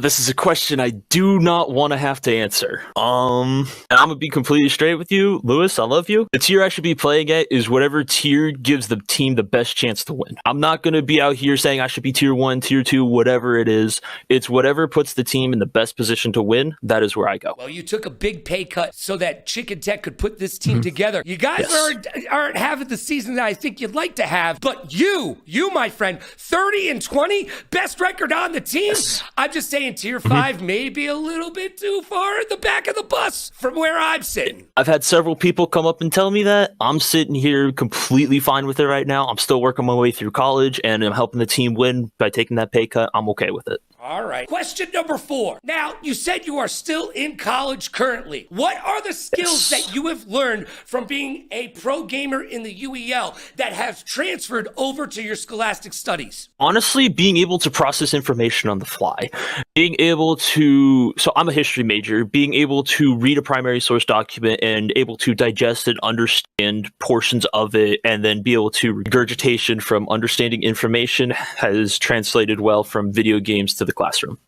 And you know what? You'll love to see it because, when we were coming up, when I was coming up back in the day when I was a teenager with just a little bit of gold in a pager, look, I used to read Word Up magazine and the teachers would say, you'll never learn or go anywhere from playing video games. Well, video games are here. They are here to stay. Question number 5. They're here. Look, you are the only champion on your team and you did that with the likes of the Reapers. So I've got a question for you. You've got Hollywood. You've got Cat. They are hanging on by their fingertips on a ledge, and you can only save one. Who do you save? I don't. You know, I think I saved Cat. I think I saved Cat, and here's my reasoning for saving Cat. Hollywood, you are a great dude.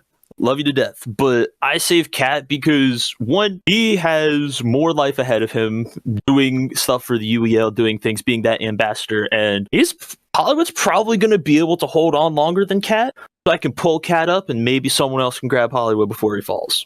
That's my reasoning.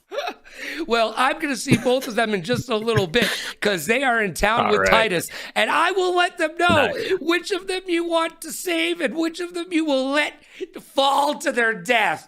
All right. Sounds good to me. That was a lot of fun. Thank you so much for being here, Jekyll. I appreciate YOU. And now it's time for the blame game, baby.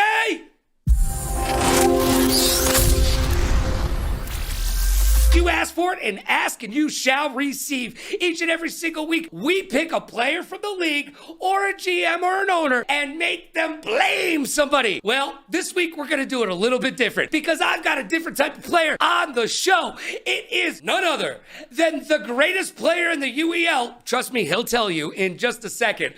Oh, and he's on the Reapers, and he is a 3-time champion.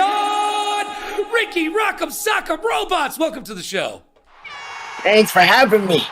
Oh, it is my pleasure to have you. Now, normally we would play a clip and you would have to blame somebody on your team for whatever the badness that happened in said clip.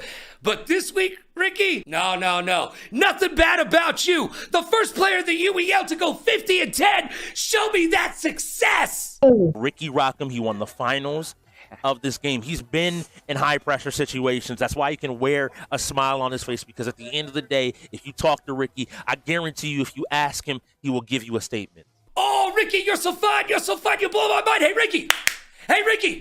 Yo, that was just you getting down like a clown like Charlie Brown and definitely turning your frown upside down. I have to ask you, as one of the most successful players in the UEL who can't even get a driver's license yet, who do you blame for your success? Look, it's either two people. There's only two people that are to blame. Myself and Damien, the cat. Because at the start of the team, it was just Baba Yaga. It was just me and him, basically. Only good two people. But now, we got more people, more players to play. And now, I'm the GOAT, basically. I play every game except sports games. Do not put me in a sports game, except Roller Champions. But to blame, it's either me and Damien all the way.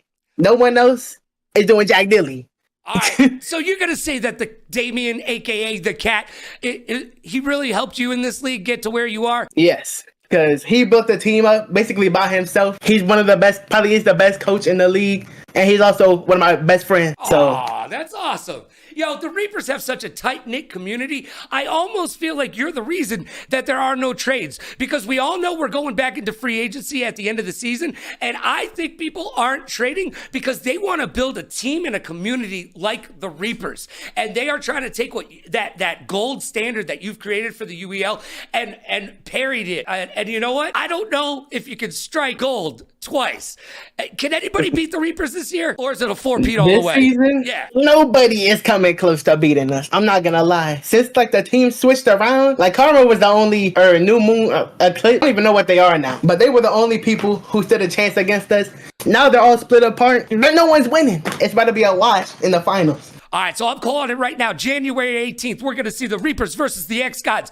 Tell me how that plays out, Ricky. Yeah, I've been hearing the X-Gods are the best. I've been watching them. You know, they're doing pretty good, but they're not coming close to us. Our team is stacked. And by the end of the season, I'm about to know way more games than I do now. So the whole team's going to learn way more games. So it's over for them. Well, with a 50-10 record, congratulations. You are by far rocking the league. Oh my gosh. Ricky Rock'em Sock'em Robots, thank you for being my guest on the Blade Game today. Hey, thanks for having me. I appreciate it. Oh, no, my pleasure. And now it's time for my hot take. Hot Take is brought to you by Newhouse. Visit newhouse.com today and use code LoganRadioRocks to save a little bit of that do, re, mi, fa, sol, la, ti, do on your next home decor, office decor, gaming chair. Don't buy them. Use an office chair. You think big bosses sit in gaming chairs? Nah. They sit in office chairs, and you should too. Go to newhouse.com. Use code LoganRadioRocks. All right. This week on Hot Take, let's talk about learning, because the league is obviously learning. The bottom of the bracket is moving closer to the top, but I need to remind you of this week's theme. Mean Gene Okerlund said, close only counts in horseshoes and hand grenades. So let's talk about some of the lessons I learned while working at the worldwide leader in sports. Come early and be over-prepared. Jennifer Lopez has one of my favorite quotes of all time. She says, I feel my sexiest on stage when I am my most prepared. And I have never shown up for a sports or esports event and thought to myself after the fact, wow, I really over-prepared for that one. Being on time is late. Yeah, I was screwed out of a job because I was late 7 minutes twice to 2 meetings. I know, you're thinking, why did you come 7 minutes late to the second meeting? Well, I didn't mean to, but I was late twice, and it was 7 minutes each time. And I'll tell you what, I now come to everything 7 minutes ahead of time, and I consider that on time. and you should too. Now I want to tell you about a lesson that the late, great Stuart Scott taught me. Act like you've been here before, kid. So for the very first time, I was checking into Mohegan Sun as a celebrity in a celebrity golf tournament. And this is like 20 years ago. They gave me and my girlfriend $500 in cash to spend in the casino. Now, I don't know what the look on our face must have been, but I got a hand on the shoulder and a whisper in the ear. And that whisper was from Stuart Scott. And he said, act like you've been here before, kid. That's right. Act like you belong there. And then you do.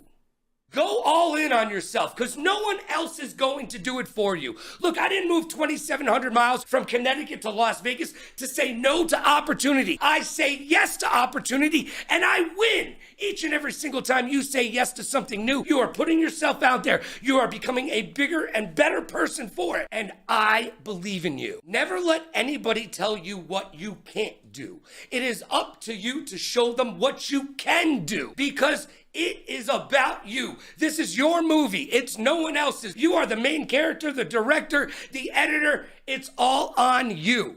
So go all in on yourself, and it is up to you to show everyone around you what you can do. And remember, I believe in you. You just got to believe in yourself. And that's my hot take. And just like that, it's over. Time flies when you're having fun.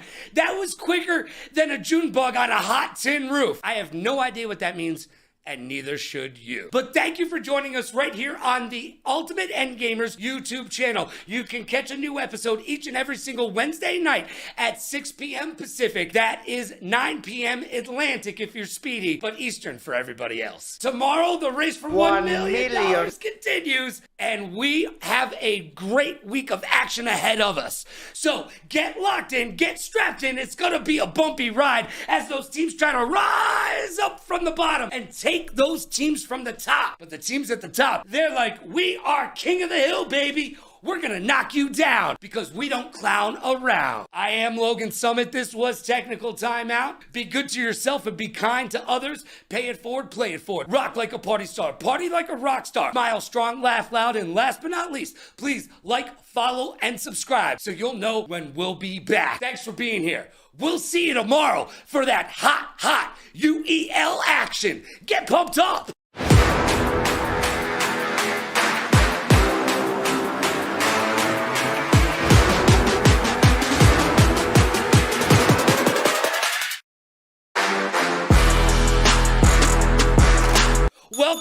Welcome to another fast-tracked, fun-filled, and fact-packed episode of Technical Timeout right here on the Ultimate Endgamers League YouTube channel. You found us live on Wednesdays at 6 p.m. Pacific. That's 9 p.m. Atlantic for Speedy and Eastern for everyone else.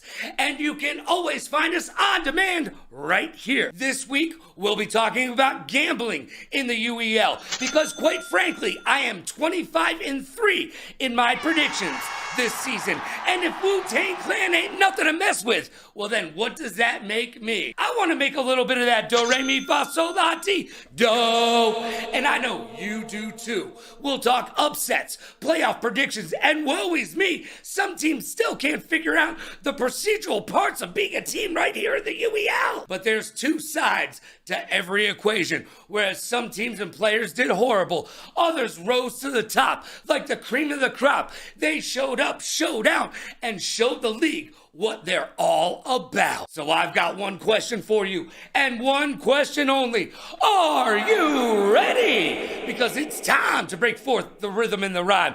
It's time to get down like a clown like Charlie Brown and turn your frown upside down. And it's time for the UEL to shine. So what do you say we get down to that UEL beatdown?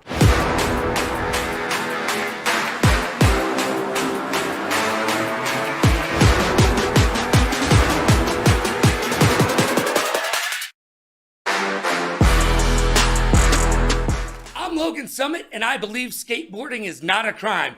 But if you ride a scooter, I may just drop a dime. Now it's time to talk some trash, make some predictions, lift up some individuals, and find out the nitty-grit inside the UEL. Let's get locked in. It's time for the week that was.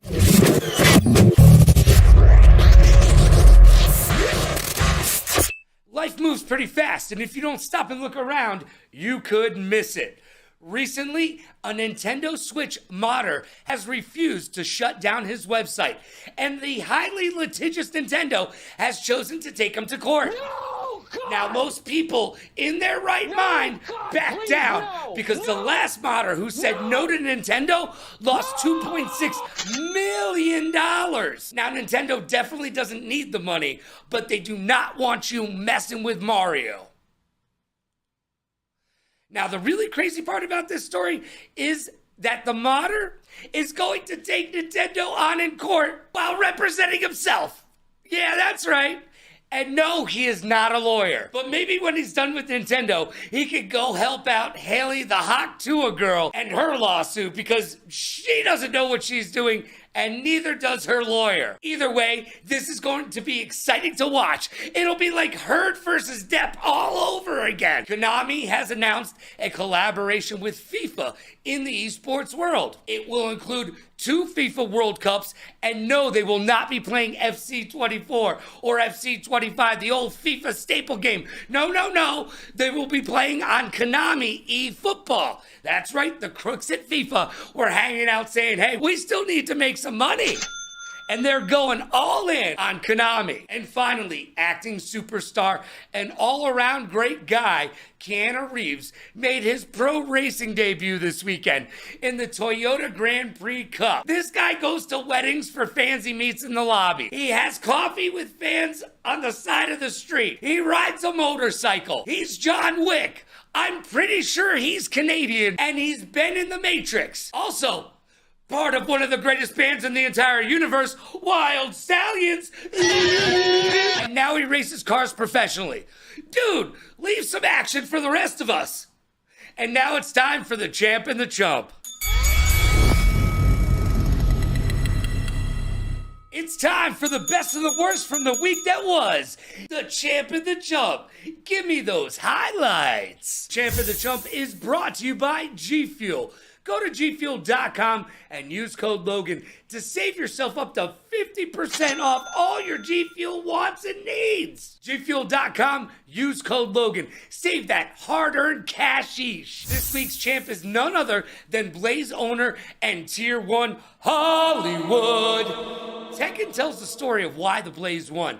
Hollywood clutched up and beat Herb and KIC in Tekken. At the same time, Kittens didn't get his controller plugged in. No, God! And was DQ'd. On no planet should Hollywood beat any of those 3, especially Herb, in Tekken. Yet the Blaze got through all of them. Game respect from Herb. He did not start the same way that he's been starting all those other rounds with the instant aggression because he knows how dangerous Hollywood can be if he gives him anything, and we're seeing it right now. Hollywood's already closing in. He gets 2 low. Now, Hollywood would tell you he knew he was going to win and is the better Tekken player. But on the day, he was. This week's chump is the Wolves. Yeah, that's right. I'm calling out the entire team. Please, no. You got checkmate by a pawn and checkmate showdown. All of this damage. Stop, he's already dead. The shenanigans is so different. All right. There's no way. There's no way. You had lineup issues. While you were out of timeouts, you had to FF the finals, then Dragon Ball Fighters, then Roller Champs, and then plug your controller in for CTR. But you didn't, and you literally beat yourselves. Not in a good way either. There were more FFs in this event than your post-game interview.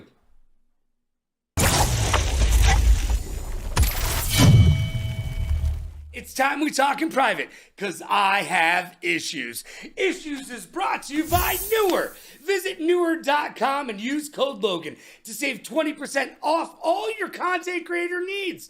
I am literally reading this from a Newer teleprompter right now. Go to Newer.com and use code Logan to save on pro gear at amateur pricing. You take the good with the bad, and that's the facts of the UEL.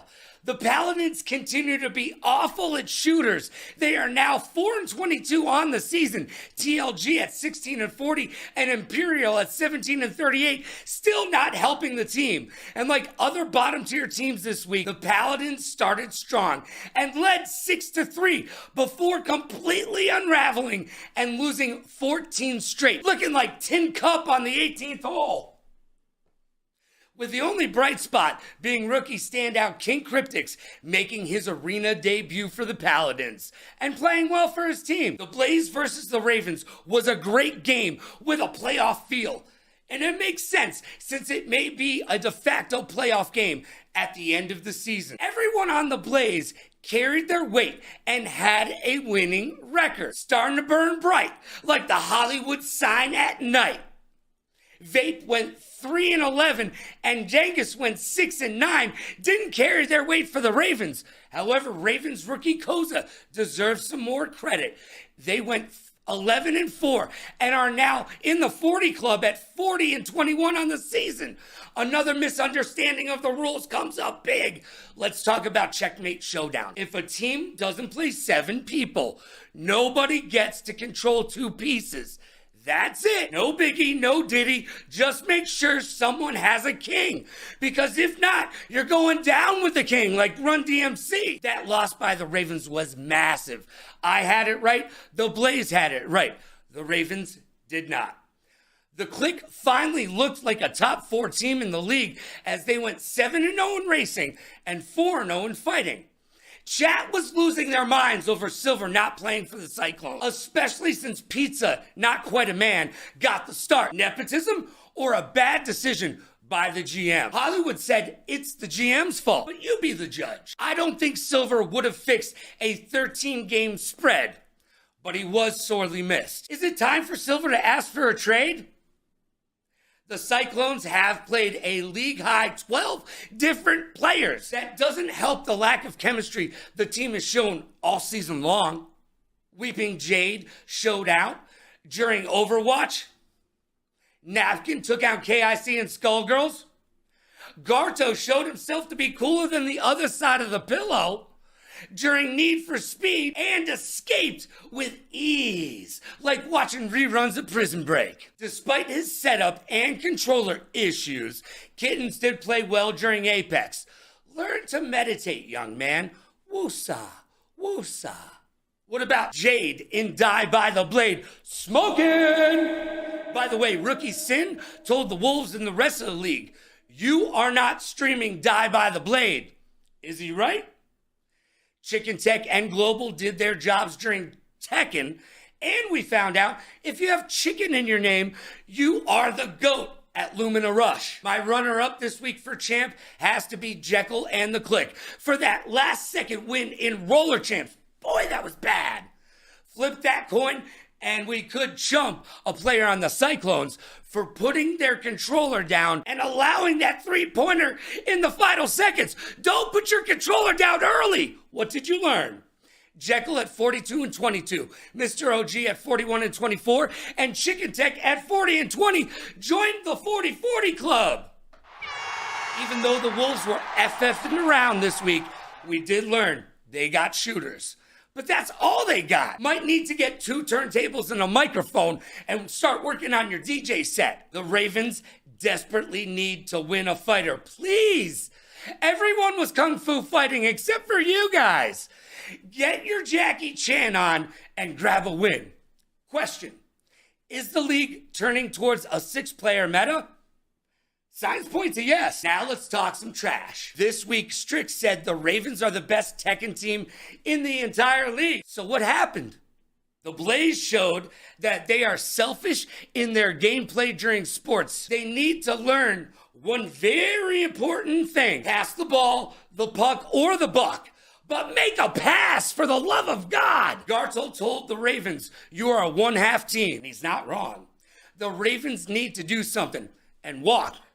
I'm looking at you. Now it's time to make some predictions. And now it's time to break out the old Magic 8-Ball and make some predictions. We are currently 25-3 in our predictions. Will we go 29-3 this week? Only time will tell. On the Thursday edition of the UEL, the 2-2 Blaze face off against the 0-4 Wolves. Woo! This is another must-win for the Blaze, and you can bet the Wolves are looking to upset any playoff hopes and dreams that teams have this season. They will continue to try to grab that first win and upset playoff hopes and dreams. Will the Blaze continue to play a 6-man rotation so Hollywood and Garto can play more games? Maybe even drop down to a 5-man and just say FF to Checkmate Showdown? Depending on where the Wolves' heads are at, where's your head at, will depend on how close this game is. However, I do believe the Blaze will burn bright and continue down that yellow brick road towards the playoffs. On the Freaky Friday matchup, we will see Billy and the 3-1 Bots take on the 0-3 Shoguns. Can the Shoguns show out in fighters against the Bots? Signs point to no, but never count out New York Chris G, as he is one of the best in the world. But as we know, on any given day in the UEL, anyone can win a fighter with no download. Big congrats to Billy and Mordecai joining the 40 win club at 40-14 and 40-24 respectively. Looking good, fellas. The Bubbles has the only losing record on the team at 17-22. If you forget about Venix, and I guess you probably already have. The Bots still have won racing last week, 4-2, and strategy as well at 5-1. Will the Bubbles return to the lineup, or will the Bots try to move him and get some of those draft assets? Either way, I don't see the Bots dropping this one to the Shoguns. Bots for the win. On Saturday, it's my matchup of the week and a battle of the undefeated and top teams in the North and South. It's also a preview for the finals on January 18th. It's the 5-0 X-Gods versus the 5-0 three-time defending champions, the Reapers. Both teams are kicking butt and taking names in the arena this season, but with the Reapers' depth, between Cuddles, Cat, Rez, and Ricky, Ricky is the only 51 player in the league. And oh, let's not forget about their rookie, Josh Backwards. This team is looking to 4-peat. And while I do believe in AJ and the X-God, they will need to play a perfect game to grab an early look championship win. Just think about the bragging rights the winners receive and the anxiety it will bring to the losing team when these two teams face off again. And mark my words, they will meet again in the finals of the UEL Championship, competing for all the marbles none of the kids want to play with, and all the chicken nuggies and Code Red Mountain Dew that one person can handle. It all happens on January 18th, and these are the two teams that will be there. But I do believe the Reapers will take this one to the bank and cash that check. And on our Sunday showdown, we will see the 1-2 Ghost versus the 3-1 Bandits. As the Ghosts have remained mostly invisible this season and have yet to come together as a team, I just can't bet against Jury and the Bandits. Jury is doing their job at Tier 1. He's at 32-15, and no one except for No Lovejoy has a losing record on the team. So the Bandits can put away the badges and grab another win. And now it's time for the segment you asked for, and ask and you shall receive. It's the Blame Game, baby! And my guest this week is your Tier 2, your owner of the Ravens. His name is, well, I am the Herb.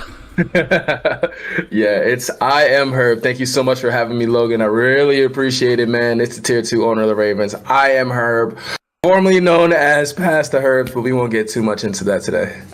No, that's where the confusion lies, but that's another story for another day. Look, you are known in this league as one of the best fighters. You have performed on the biggest stages. Well, Evo, for one. Yeah, for real. Yo, brush it off, because you deserve that love.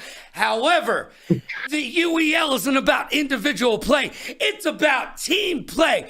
And, well, we won't talk about Tekken, because we already discussed that. But let's take a look at this Dragon Ball Z debacle. Oh, man. No 2H, but gets the 2H in return. I don't know if you want to anger the beast. Both sides being patient, looking for the block here. But the overhead, this should be the death of Herb. No. The combo. Oh, yeah. Drop. Oh, man, it's got to be heart-wrenching, especially since you are expected to win those games. Look, I need to know. You can't blame yourself, but who's to blame for this Dragon Ball Z dismal showing? You know what? You know who I'm blaming? I'm blaming the developers at Bandai Namco for not making a good netcode. That connection is terrible. Oh my god, it was so bad. It was so delayed. No, I'm just kidding. I gotta blame Vape. I'll blame Vape today. All right, we're blaming Vape. What didn't Vape do specifically? Because you're a gaming guru and especially a fighter guru. Tell me exactly what Vape needs to do to not be blamed. Bruh, there's a lot of that game is not hard to play. It's a very press one button. The square goes in the square hole, the triangle goes in the square hole, the circle goes in the square hole. All you need to do is press one button. So he just got to learn how to play the game at a better fundamental level, man. It's step one. Just press square. He's got to do that. He's definitely got to do that.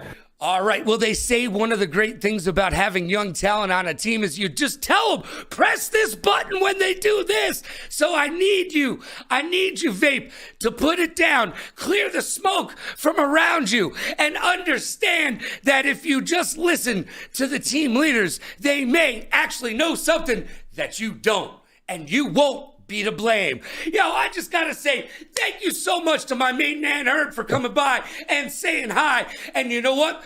Your season isn't over. As far as I'm concerned, it's just getting started. One last question for you. Should Wonk get back in, dust off the controller, and start playing? Oh, I don't know, man. That's a great question, brother. That's a great question. I mean, hopefully she can do something for us, but I mean, I don't know. I just don't think it's gonna happen. I don't know if her heart's in it, to be honest. Well, only time will tell. We talked about it, so we shall see. And we shall see how the Ravens do. Still fighting for that playoff position. And now it's time for my hot take.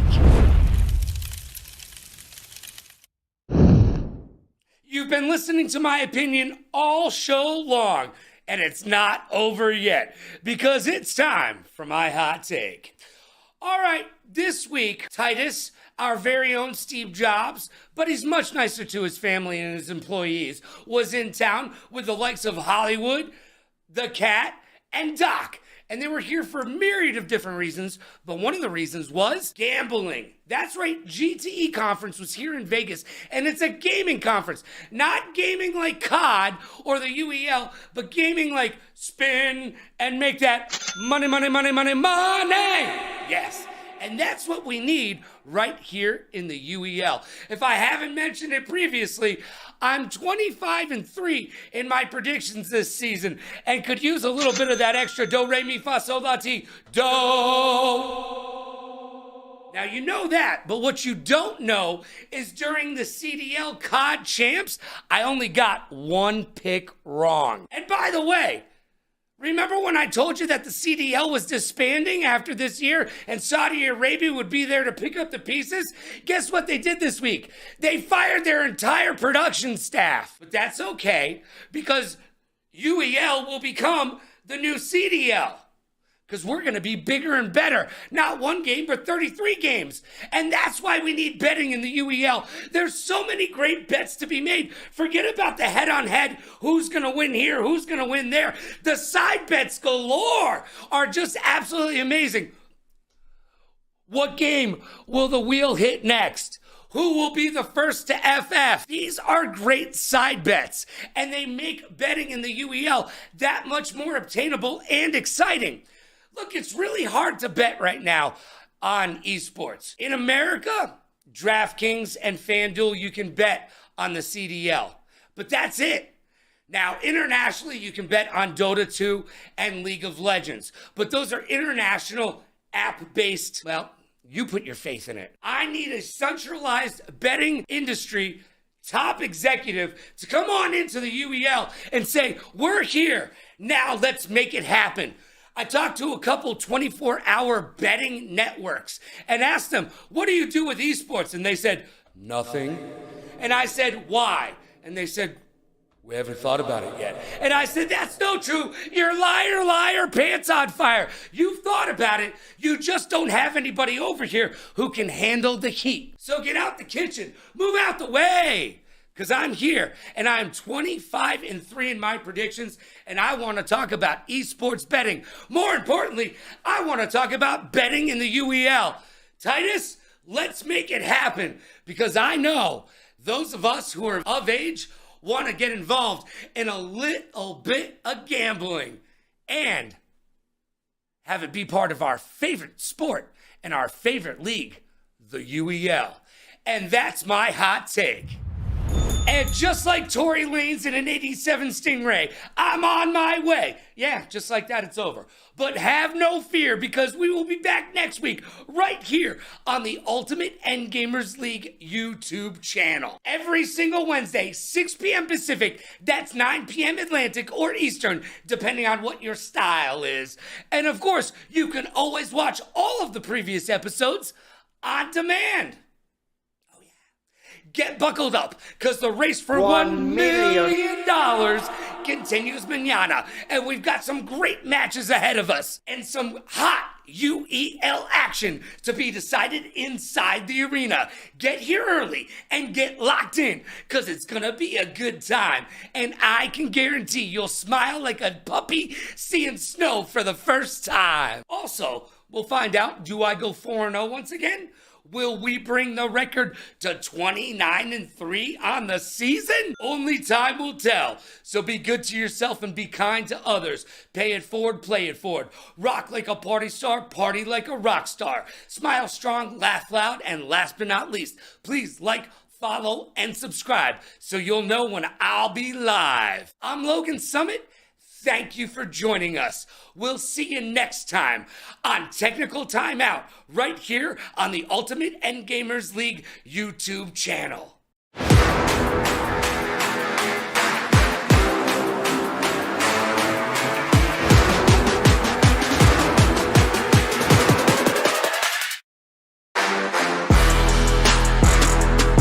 Remember, it's where gamers go pro.